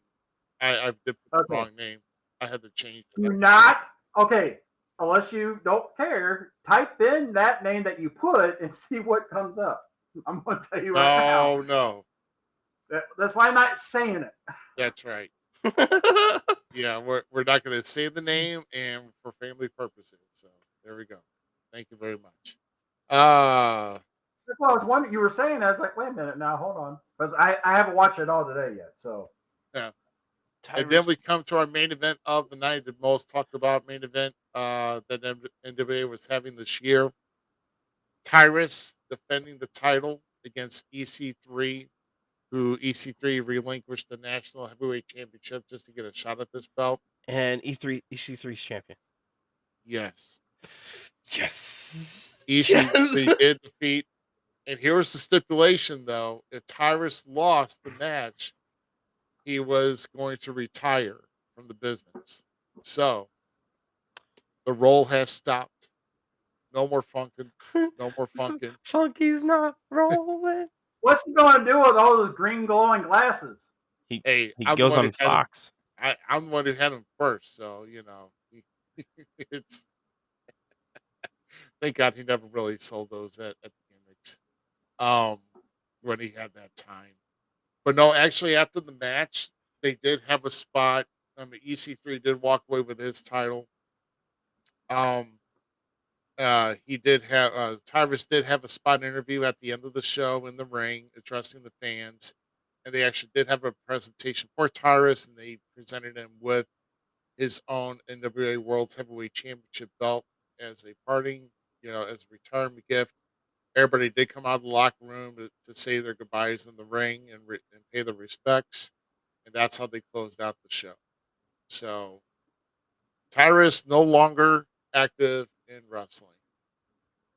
So I didn't realize that was the stipulation until I read it today. I'm like, oh crap! I didn't realize it was might that help serious. I unmute my mic.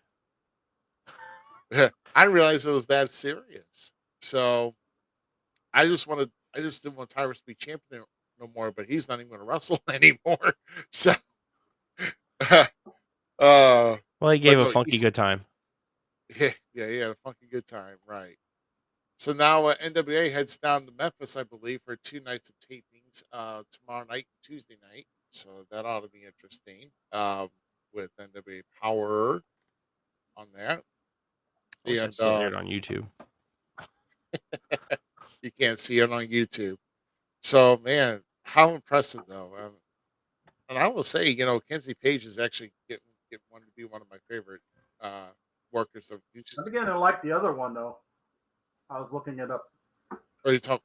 Are you talking about Ella? No, no, no. No, not. Will you get off of that for God's sakes? Camille. Stop it. Kenzie Page. Kenzie Page. Okay. Camille. Oh, yeah. Sorry. Camille.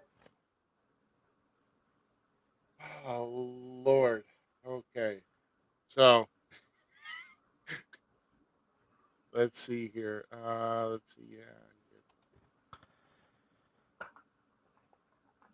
There we go. Okay. There we go. Okay. When did that come across? Oh, that came across earlier. Okay. So no. So NWA 75. They did have a really good turnout though each night. I don't think they sold out both shows, but they did have a very high turnout though. I think it's like I think they had like about 95% of their tickets sold. Um, 90 between 90 and 95. It was not a full house. It was not a sold out show on the other night, but still, nonetheless, as long as you get their buys on Fight TV and everywhere else, Bleacher Report, wherever the case may be, um, then it's successful for the NWA. And what I'm also hearing too is that when Billy Corgan goes back on tour with the Smashing Pumpkins for like reunion tour, or whatever the case, he wants to incorporate and bring the NWA with them. So, are they going to try to maybe put on some matches at some of these events to maybe get more exposure to the NWA? I mean, it probably wouldn't be a bad idea, wouldn't you think, GQ? It sounds almost like he's trying to copy the rock and wrestling type stuff. I think, like I said, I think it's just more for more publicity purposes to kind of get more exposure of the NWA for those who are in the and I get it, right? You want to expose, But you and I know when growing up, if we had people that were into the rock concert stuff like that and weren't into wrestling, that we're never going to get into wrestling, even if you combine the two. It's like when I was like 9, I was like, hey, I'm not gonna go see Cindy Lauper if I know that Wendy Richter's gonna be on stage. So yeah.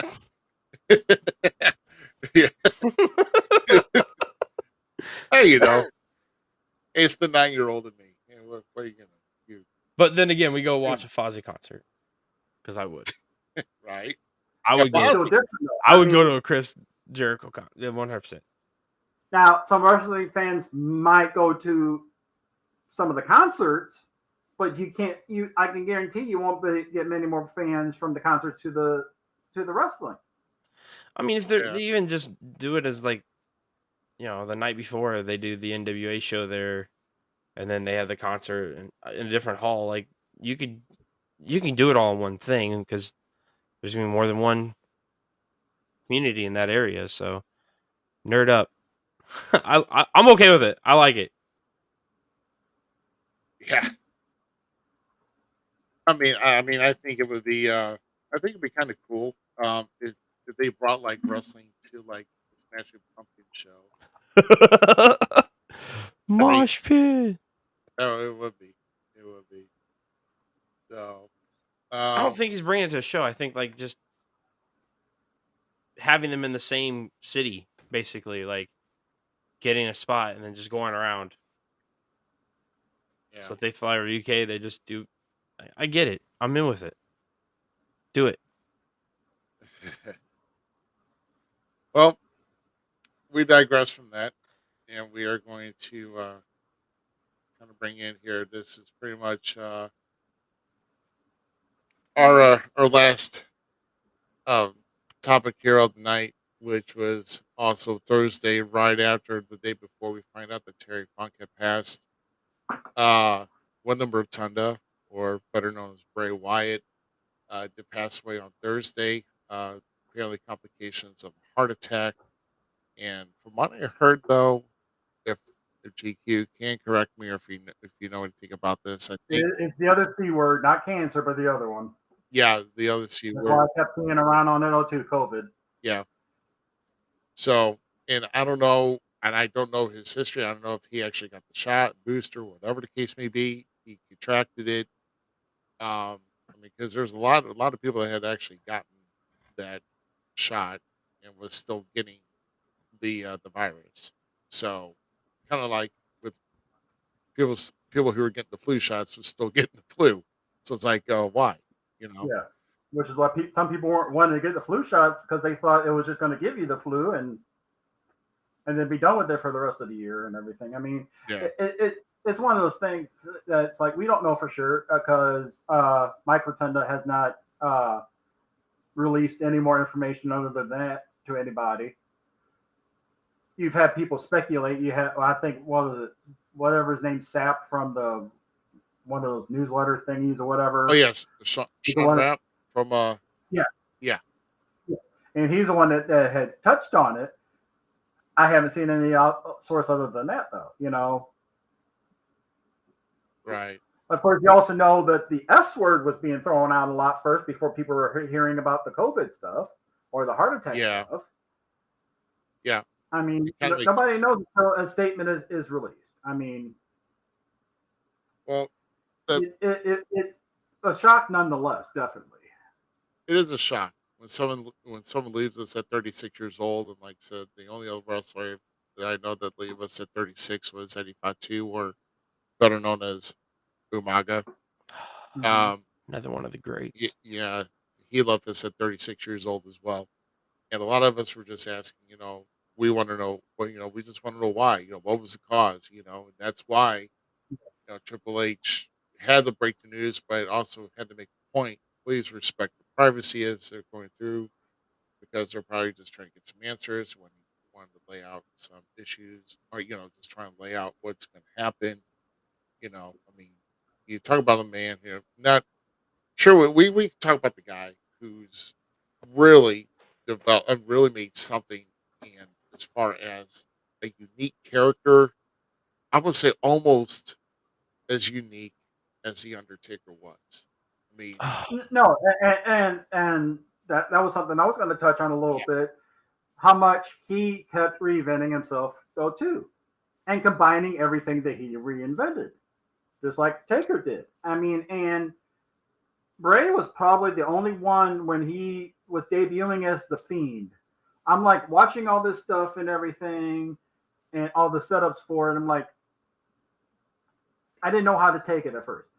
And then when the music started playing and all that, first thing was immediately I loved the entrance, which was a rare thing because usually some entrances or music have to take a little bit for me to warm up to, And the Fiend stuff, I warmed up to quickly. And, then they set him on fire, and then he came back burnt up. Then he left again, and then he had that major return and everything at Night of Champions, or when he came back this last time. Yeah, I'm pretty sure. I think it was Night of Champions or something like that. And it's one of those things. If he had gotten sick beforehand though too, before everything had happened, and was battling with that and whatnot. Took the time off like not long right after. Yeah, it got worse after his match with LA Knight and stuff. Yeah, I'm trying to think what pay-per-view that was though too. That was Royal Rumble where they had that was Royal Rumble. The pitch this year. So yeah. So he had been dealing with stuff for at least a good 8 months. Right. Or close to it. He's everything I liked about Raven and more. Like, yeah. He had such a blend of characters and such a blend of understanding of the business, and his stuff in NXT, when NXT was like getting its foothold in the black and gold, like I know we all talk about Seth, we talk about all these other guys that were like the footholds of the black and gold. Yeah, Neville, Bray, Biggie. Bray Wyatt was right there beside them, holding and bearing that torch, because like his stuff back down there, and then even the SCW when he had that cornhole dude, the big I can't remember. I just remember playing cornhole at NXT when that was still a competition. It wasn't Skip Sheffield. Are you having the same show as us? I mean, come on. But like the character of Bray Wyatt, dude, specifically the chair stuff when he was just sitting there rocking chair, just rocking Luke and Ronan behind him. Like, I was a huge fan of like The Hills Have Eyes, all that kind of stuff. Like that stuff was freaking awesome to me. Like, I'm like, bring that creativity over to here, and it molded so well. And Ruby, I know you're one. Me and Ruby actually know somebody that first off helped design the Fiend mask. Yep. And stuff, and actually had done some of Bray's tattoos. Nice. I guess the name we'll use is Tommy Trainwreck. Yeah. Or Tommy Cross, actually. Either one. Either one. Yeah, that was his work game, and that was his work name. Yeah, he was in the business at some point before, though, too. And right. I know, actually, because Bray, the last time that I ran into him, how I do sometimes, we're just not going to mention how. When he was actually going to go get a hand tattoo done with him. I just want to make fun of you. And everything. Of course, the name dropped and everything. That's how that works. But Undertaker had a really funny kind of story about the first time he met Bray. And it was back in the day when IRS was still wrestling regularly. Yeah. And he had the kids there at the event. And he went backstage and went to go talk to the Undertaker and said, "Hey, could you want to come out and meet my kids real quick so they can meet you and everything?" And Taker said, "Yeah, not a problem and everything." Went out there. He sees them. They're all dressed up, with the jean shorts, the cowboy boots and everything. He walks up to him, says hi and everything. And Bray came up to him and kicked him as hard as he could in the shins with the cowboy boot. And then ran off. Every time anybody would ask about it, Bray kept blaming Bo for it. And he even said, "It's like it wasn't until that match that he gave him the receipt for that finally." But he would never admit that he was the one who did it. But of course, he looked like a shorter Bray Wyatt back then, except for not a beard. I mean, but he was like a 9-year-old at the time. So I want to know what Taker said to him when him and LA Knight were having like their feud, and they did the spot where Taker and him are in the ring together, and like he walks up to him and says something in his ear. I want to know what he said. During the event last night, or Friday night, sorry. During the event Friday, of course everybody was filling out questions and everything, and seeing somebody had to at least write that question down a few times. Yeah. And they overlooked that because probably that's not going to be ever said now. But still, I can still wish. That's like, I still want to know what JBL's favorite with Vicky Guerrero was, or whatever it was. It was Vicky Guerrero to JBL, the favor. Yeah. We had a better chance of asking JBL that one, that back in the Fan Fest, but I would have too. One of the dumbest things that I'm stuck on still to this day. I think it was either symbolic. I mean, we could speculate for years and years and years until it's ever said, if it ever is. I think, though, it was just passing the torch.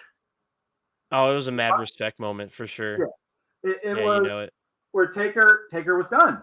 Now, Bray is the mind games, darkness, all kinds of weirdness type person, and I think it was passing the Phenom energy over to the Fiend energy. If that makes a little sense, what I'm saying. I'm still upset that I never got them like doing a whole thing where him and Finn tagged or something, or worked together, or did a thing together where like Finn had to bring out the demon to face Bray because Bray's like antics and his ways with the Fiend character, and like they both could have played that same. Wasn't that supposed to have happened at one time that we thought, and somebody was hurt? I don't know, but that's one that I always wanted to see. And Joe Gacy down in NXT right now, I was really hoping he was going to work with Bray and build character, because like there's so much that they could do together. There's so many good things about Bray's character and Bray as an individual. It sounds like that's the cool thing. You know, it sucks that it has to come to this, that we got all these cool things, but that's one of the real cool things about breaking away the curtain and getting to see these guys like share their aspects on how they view their. This is why we all got to promote each other. This reason right here. So Swerve Strickland said on Twitter that we need to love each other more while we're here. Bray is a perfect example. We're hearing all these nice things that people are saying about Bray and what he did great about the business and all this stuff.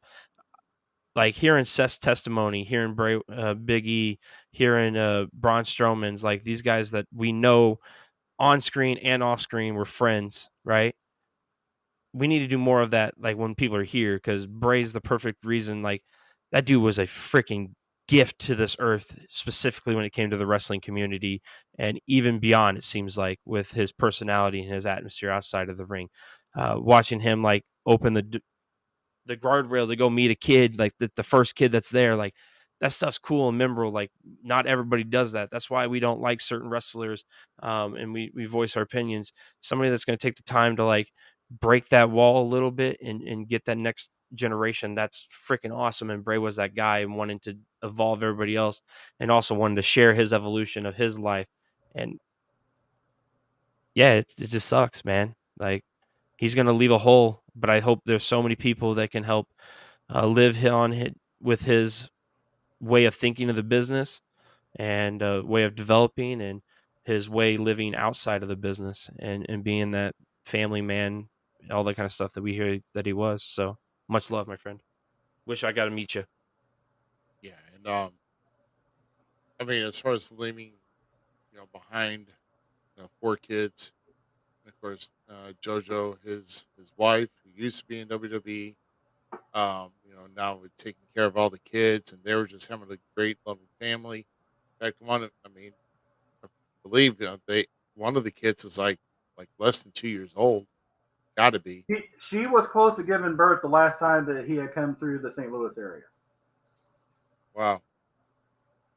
So, yeah, so probably about a year and a half or something.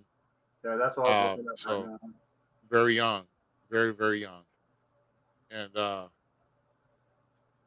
tell you, it's you see all that, and just credit to Michael Hayes who put all that together for the Oh my tribute god. Oh, and all the born. scripture. The daughter was born May 2020. Oh, okay. So But last still, time when he came through was she was still in like being walked around and everything, or in the stroller and stuff. Then, okay. they were never married though. They No, they became weren't. engaged in 2022. That's what it was. Okay. And I did find something that there were original plans for Demon Balor versus The Fiend, but COVID destroyed that during the 2020. That feud would have been. Those two guys would be in a whole different stratosphere. Mm-hmm. If you got the Demon Finn Balor versus, the Fiend, oh my gosh, that would have been an awesome match. I'm always going to be a Demon fan. I'm a Finn fan, period. And Bray, like, his mind worked so wonderfully, dude. Like, it was such a freaking killer, like, his storytelling. Right. Bar none, some of the best. So I would tune in just for him. Just for him. That's why I was tuning into TV. reading a couple of things here, you're going to find this interesting. In 2020, readers of the Wrestling Observer newsletter recognized The Fiend as the worst gimmick of the year, making Wyatt, though, the only performer to have won both best gimmick and worst gimmick with the same character. Hell yeah. What a pimp. And I wonder if that was the year when he was doing the burnt up gimmick instead. That only lasted about 3 months. But again, that might have got voted as the worst character, while the original Fiend was best. I mean, I'll even agree with that. I mean, I can't say you're wrong. Right. I really wanted to know where Uncle Howdy and stuff was going to go. That's what, and I kind of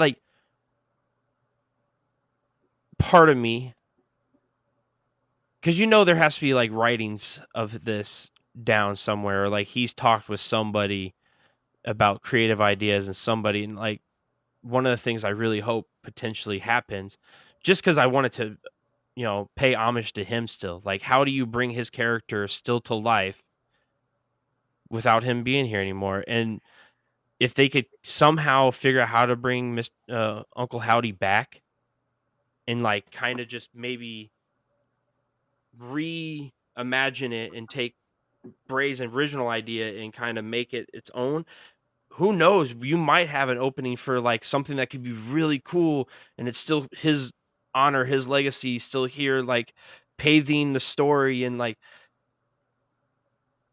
to me, Bray's one of those characters that just lives on, and you can't think anything more of that, because that's how impactful he was on that screen. I can't think of much of a way that could be done without trying to look like they're trying to capitalize on his passing. Well, that's just negative thinking about it. No. I'm just saying in general with how it would look. To do it effectively, not Uncle Howdy, but do something more with Bo, working with Braun Strowman and Eric Rowan. Yeah. Having them brought over that way a little bit. I mean, you could potentially. I'm not saying that. I really hope in some way, some form, is what I'm trying to say, is his passion and his ideas for this business when it comes to storytelling and story breaking and breaking the fourth wall and all that kind of stuff, and pulling back the curtain and showing just a little bit of the inner workings, the way Bray did it and did it as a character and brought it forth. I hope that doesn't die, and something like that could potentially be a beautiful story. I don't know. I just feel like he's not done here, but he's done here. Does that make sense? Oh yeah, I mean it makes perfect sense.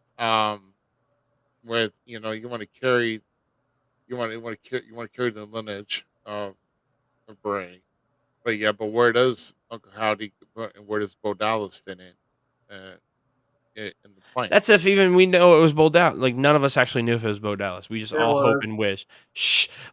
Me, the wrestling dork, wants it to be Bo Dallas 100%. I've always wanted those two to work together. I'm a huge fan of Bo Dallas. I'm a big fan of Bo Leave.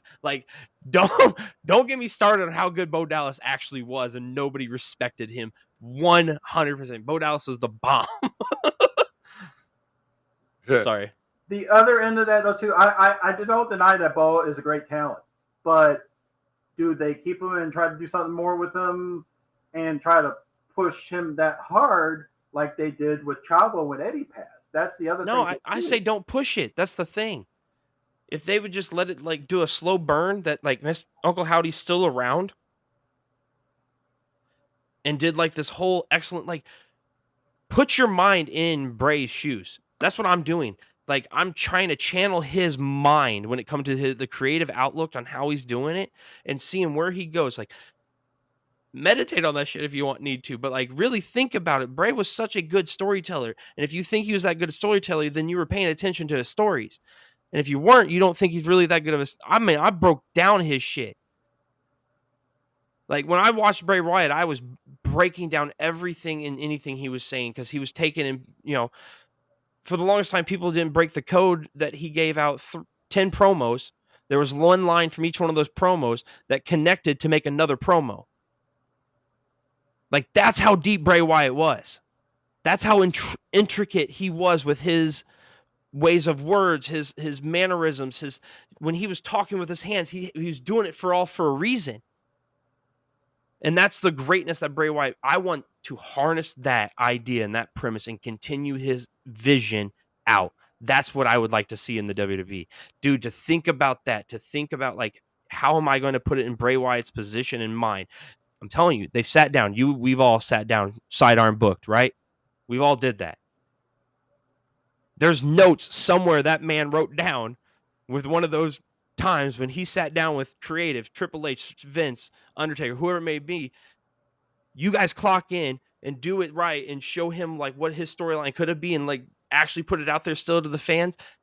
Dude, Bray Wyatt could ascend wrestling in a whole nother way than nobody else ever did. And it'd be beautiful because that's what that man deserves 100%. That's how genuine I feel about him because I see myself in Bray Wyatt. The dream that I have to be a professional wrestler, the dream that I have to be in this business and talk about it, this man was. And it feels something. That's all I'm saying. This is a hard one. I feel the same way I felt when Eddie passed. Yeah. That's why I love Dominic. That's why I love the Dominic storyline right now. They harnessed Eddie's vision and we're getting another thing and it's long storyline. It's this beautiful thing that like we're bridging this gap between what we know Eddie Guerrero was to like what, his lineage. Just because Dominic's not his boy doesn't mean we had a storyline with those components there and this guy is from that component and like to see him like mimicking Eddie now versus his dad is telling us another story and it's beautiful. Like it's beautiful, them connections, and I would love to see his vision continued. That's all I'm saying. It would be because on SmackDown when we got that tribute at the beginning, and then when we saw the spotlight on the chair, and then it almost kind of hit me that it's like this is probably the last time I'm going to see fireflies. This is probably the last time we're going to see that lamp. I hope we don't see. I hope that's not the end of the Fireflies, dude. That. I mean, I don't know. I mean, it just got to me. It's kind of hard to let somebody else encourage that though, without seeming like they're disrespecting Bray. Though. We woo still in the ring. We still say what? Like, let's keep the Fireflies around. That's all I'm saying. There's still a possibility because there's the LWO is back, and you hear their entrance, "Viva la Raza." Yeah, like let's keep it around. Like just because he's passed, let's keep him shining because he has the whole world in his damn hand. Like that's why I'm saying. Like that's what I'm saying. We need to keep that homage around in the greatness that he gave us. I agree. If somehow to where it doesn't seem like you're capitalizing on it, I'm talking to the fans. I'm not talking to the board. I'm talking to the fans. Keep it around. F that. If you keep thinking like that, that's bad mentality. You got to think about like how can I love this person even though they're not there anymore? Let's just do that. Let's love each other here now, then later. I'm going hippie. The problem going to be though is how many entrances right now. Well, let's look at it like this though. How many entrances right now do the lights go all the way off for to where people can do the fireflies? Seth. Yeah. Everybody's too busy singing that damn stupid song with that. Do both right now. Like, shower. I'm in, dude. Let's keep him alive, right? When you think of this era's greatest wrestlers, Bray Wyatt's the guy. Like, one of the guys. Like, I don't care what anyone says. People didn't like him. People liked him. People, were wishy-washy on him. The dude had you tuning in. Yeah, no, I don't deny that at all. And definitely. I want to see whatever way him honored and respect. Like I said, Ric Flair passes away. You're gonna still woo every time somebody does a chop. I don't care if it's dark for Finn Balor. I don't care if it's dark for Ricochet. I don't care who. If the lights go off, flashlights go up. That's all I'm saying. Keep it alive. Keep the Fireflies alive. That's it. I don't care.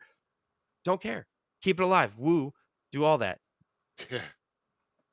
Yeah. And goodness gracious. So I mean, even Seth, they had a house show here. They had the Saturday night's main event house show in Cape Girardeau, Missouri last night, which was the South, and I think Seth said something. Or he did a promo on the mic. He said, "Until like next time, follow the buzzards." And yeah. You I know, mean, we didn't even talk about SmackDown, how flipping amazing. I've never heard anyone give a promo and honor somebody in one whole instance and make it so beautiful, so majestic. Like LA Knight destroyed that paying homage, getting his point across, and then the end. Oh my God. A wise oh my man god, told me, yes. next time you see me, run. Like, oh my God, LA Knight, my dude. You talk about a guy who is just getting more and more, and it's just kind of it's moving with the way he delivered that promo, and man, it's just on point. I mean, the way Um, I viewed it is LA Knight has a lot to thank Bray for. Like, that's what that yeah, promo really was. Like, Bray was LA. We were supposed to be talking about Bray Wyatt during that promo. I mean, that during that whole feud, and most of us were like, "Holy cow, LA Knight's cool." And there was yeah, no disrespect to that man. Like, that was the honor. We talked about how Terry Funk was always willing to take a hand down and pull somebody up. This man was the same way, obviously, and LA Knight became a freaking megastar because of this man, and it was his last feud. Like, to see that paying homage and that respect at the end, and that nod, beautiful, yeah. beautiful. I mean, very well. And then of course, I mean, Knight and Balor killed it at the end with a really Oh, good match. It was an awesome match. wonderful match, Yeah, wonderful match. like I say, you just when you get to the end, you saw what happened at the end. It's just like I know. I was just saying I know what happened, but I'm definitely not going to describe it because it will start hitting in the feels a Oh, little bit, oh yeah. and I'm not going to do it. They So, did it so well that I thought he was standing there for a minute. uh I was like, "Oh, what?" No, mad respect. I'm gonna love going back and watching his stuff, and like I said, I truly hope somehow, some way, one day down the road, we're watching. I don't care if it's another storyline later, and there's just that slight hint of his style embedded in it because yeah, Bray Wyatt was a master on storytelling, and my hat goes off to him for that. yeah, absolutely. Man, what a touching way to leave off. And like I said, condolences, thoughts are with the Rotunda family. I mean, this has got to be really tough, unexpected. Um, you know, especially for JoJo and the kids. For Mike losing his son. Of course, Wyndham, second generation wrestler, named after. I assume he was named after Barry Windham. That is correct. Yeah, I believe so. Barry Windham and Mike Rotundo, former WWF Tag Team Champions, good friends with Barry and Mike were good friends. Well, Aren't aren't they Barry, in-laws? no, yeah, Barry is one of his uncles. Yeah, they're in-laws, Yeah. bro. Oh, okay. Yeah, that's right. Okay. No wonder. Mike Jack Mulligan is his grandfather. Mike Yeah. Rotundo is his father, and Like, then Barry. talk another about another heritage family, man. Mm-hmm. Like, that no one talks about really. Like, the Rotunda family is, and all of them and the intertwined. That's a powerhouse group. Yeah, yeah, that is. Um, I just really wish we got more of this, but most importantly, wish the man had more time with his family and his 100%. loved ones. So Like I said, it hits home because Bray and I are not that far off in age because we are the same age. yeah, yeah, that's what kind of that's where it kind of hits you. So, Hmm. Mm-hmm. but Godspeed, and like I said, thank you. All I can say is just thank you for what you contributed to the business in WWE with a very very unique yet character that got everybody singing. He's got the whole world in his hands. Mm-hmm. Putting up your flashlights on your phone to make yourself a firefly whenever you're attending the show. Just you know, just just an awesome, unique individual outside the ring, and as a character, the way the multiple layers of the character that Bray Wyatt was. It will never be duplicated the way that this one was. And like I said, the uniqueness of this. Will Will Uncle Howdy find a way to break away and come back? We see a lot, and of course, a lot of people are calling for, hey, why don't you just go put him in the Hall of Fame next year? I mean, he did do time. He was unique. He did get over. So it's I'm all not for for me it. it's not for me to say it would be a WWE Hall of Fame. Why not? I mean, people are probably gonna, you know, people are gonna advocate and probably want it. If you get a lot of response, it may happen. So who knows? Um, but yeah, that's I'm just glad that you know, this it's sad to see him go. His time was way too short, but you know, but just think of the best times that everybody's had, especially also with Terry Funk and what he brought to the business, and with his 5 decades of contributions into professional wrestling. So I mean, like I said, we just had a couple great losses this past week, Hmm. and it to me, somebody who's involved in the business, it I mean, it just exhausts me. I mean, I just felt off for a couple days after hearing this, because it's just like, wow, you know, here I am at 48, you know, you know, completing 27 years and going into year 28 into the business. It's like, gosh, what makes you wonder, I mean, honestly, we're never promised tomorrow. You just gotta make the best of what you can do now.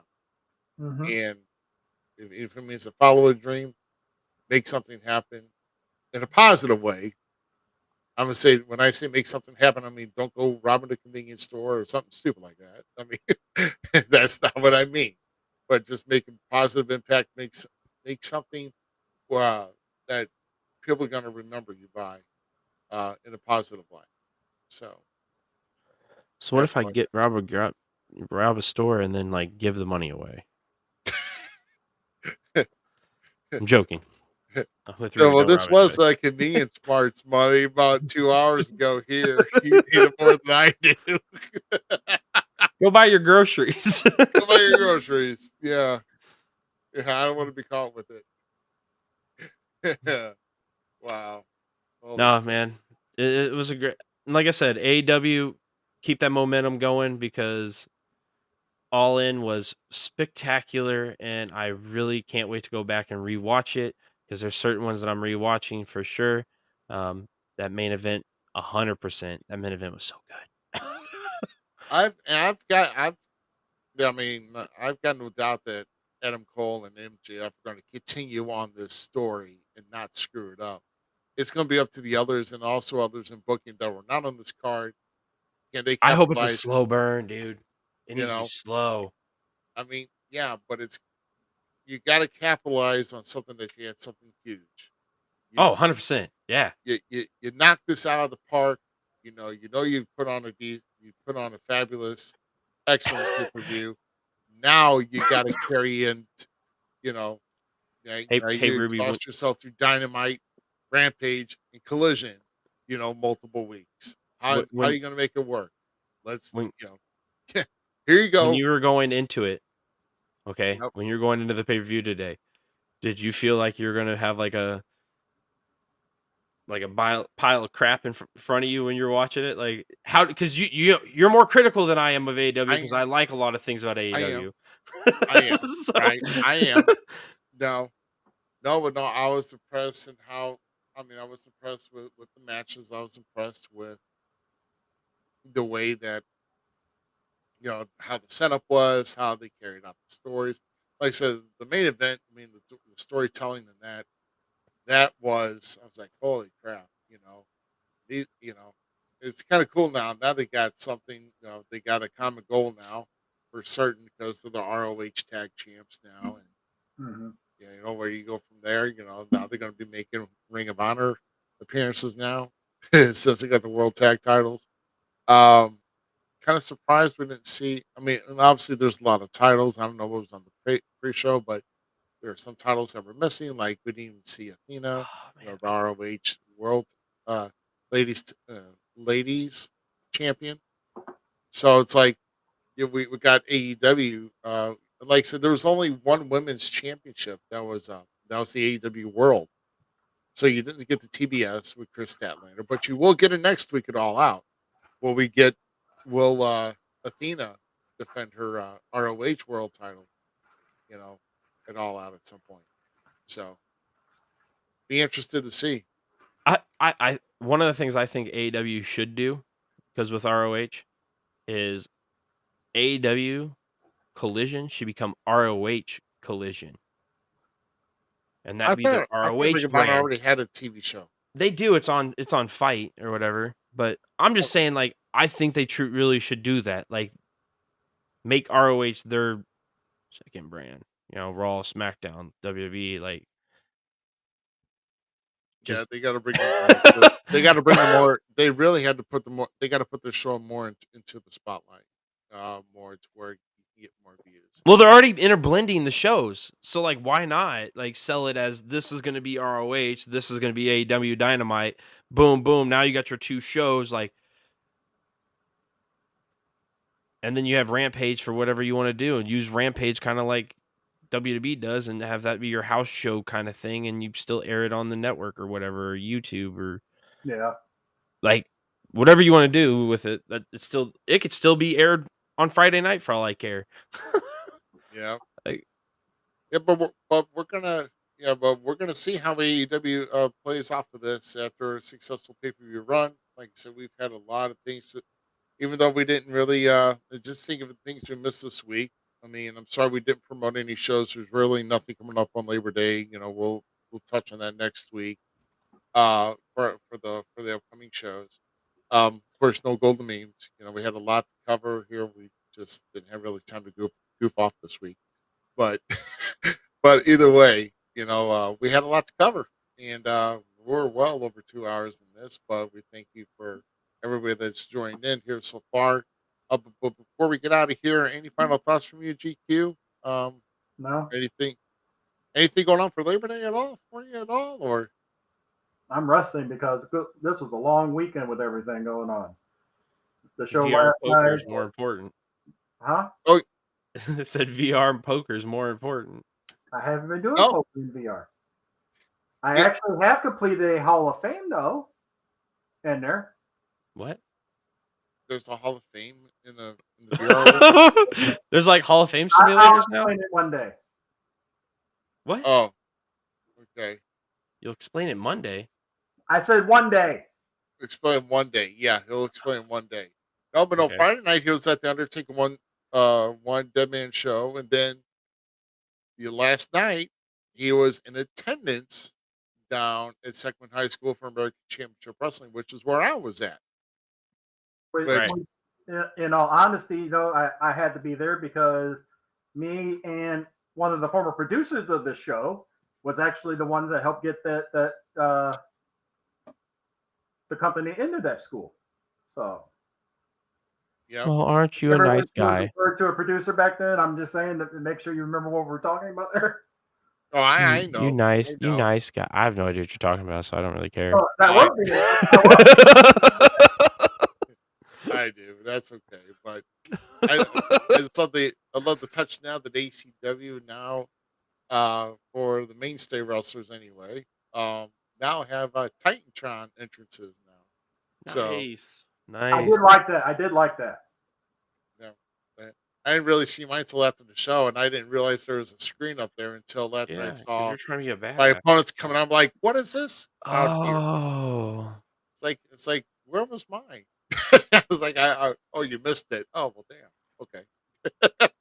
But no, that was pretty cool. No, but any last thoughts for you, Z? Anything plans for this upcoming weekend? Not really. The wife is hard at school. I'm back at work in full swing, trying to like get stuff ready for the kids when they get done at school for Bella E's. Doing great stuff there. I'm just trying to be a positive light, man. That's it. Yeah. Well, That- we all know next weekend is Labor Day. So Manifest. So if you wear white after Monday, then shame on you. Oh, screw You have you. no fashion.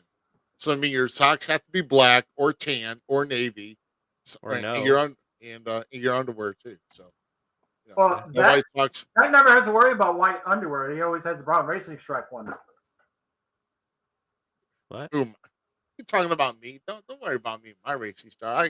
I don't wear white. God, you still look like a cotton ball. I said Zach. I didn't say you, Ruby. Joke's on you. I don't wear underwear. That's all right. I mean, That's a lie. I do. I'm not sorry because I got rejected being one of the fruits on Fruit of the Loom. So No, the Undertaker was not at ACW on Saturday. No. So Friday he went to the show that Undertaker, the One Man Dead show. That One was in Dead St. Man Louis. show. Whatever. Yeah. So that was Friday night, the Undertaker show, and then Saturday was AC. What is that? Is that like a pass? It's like a bookmark or something. Oh man. Yeah, it's a bookmark. Man. It's a bookmark. You got to read books for it to use it. So anyway, coloring books count. Coloring books count. What? Whatever. Go eat the red crayon because it tastes the best. Cherry. Oh crap! But that's gonna do for us. That's gonna do for it this week. Once again, this was episode number 114 of the Falls Count Everywhere podcast for GQ and the Gem City Mouse Zmiz. I am Rough Cut Rick Ruby. Stay tuned to our Facebook page at Falls Count Everywhere to see what we got for you next week, or maybe not. We may even take the weekend off, but we'll see what happens in the world of wrestling. Until then, we'll see you all. And y'all have a great week, a great Labor Day weekend. Y'all. We will see you soon here on Sunday. See y'all. Howdy. See you guys. Yeah. Yeah. Thanks again for tuning in to tonight's episode of the Falls Count Everywhere podcast. Don't forget our friends at the following: Outside the Ring STL, the Searcher and Hide podcast, and We Talk Wrestling. The Falls Count Everywhere podcast is an LTX Enterprises production.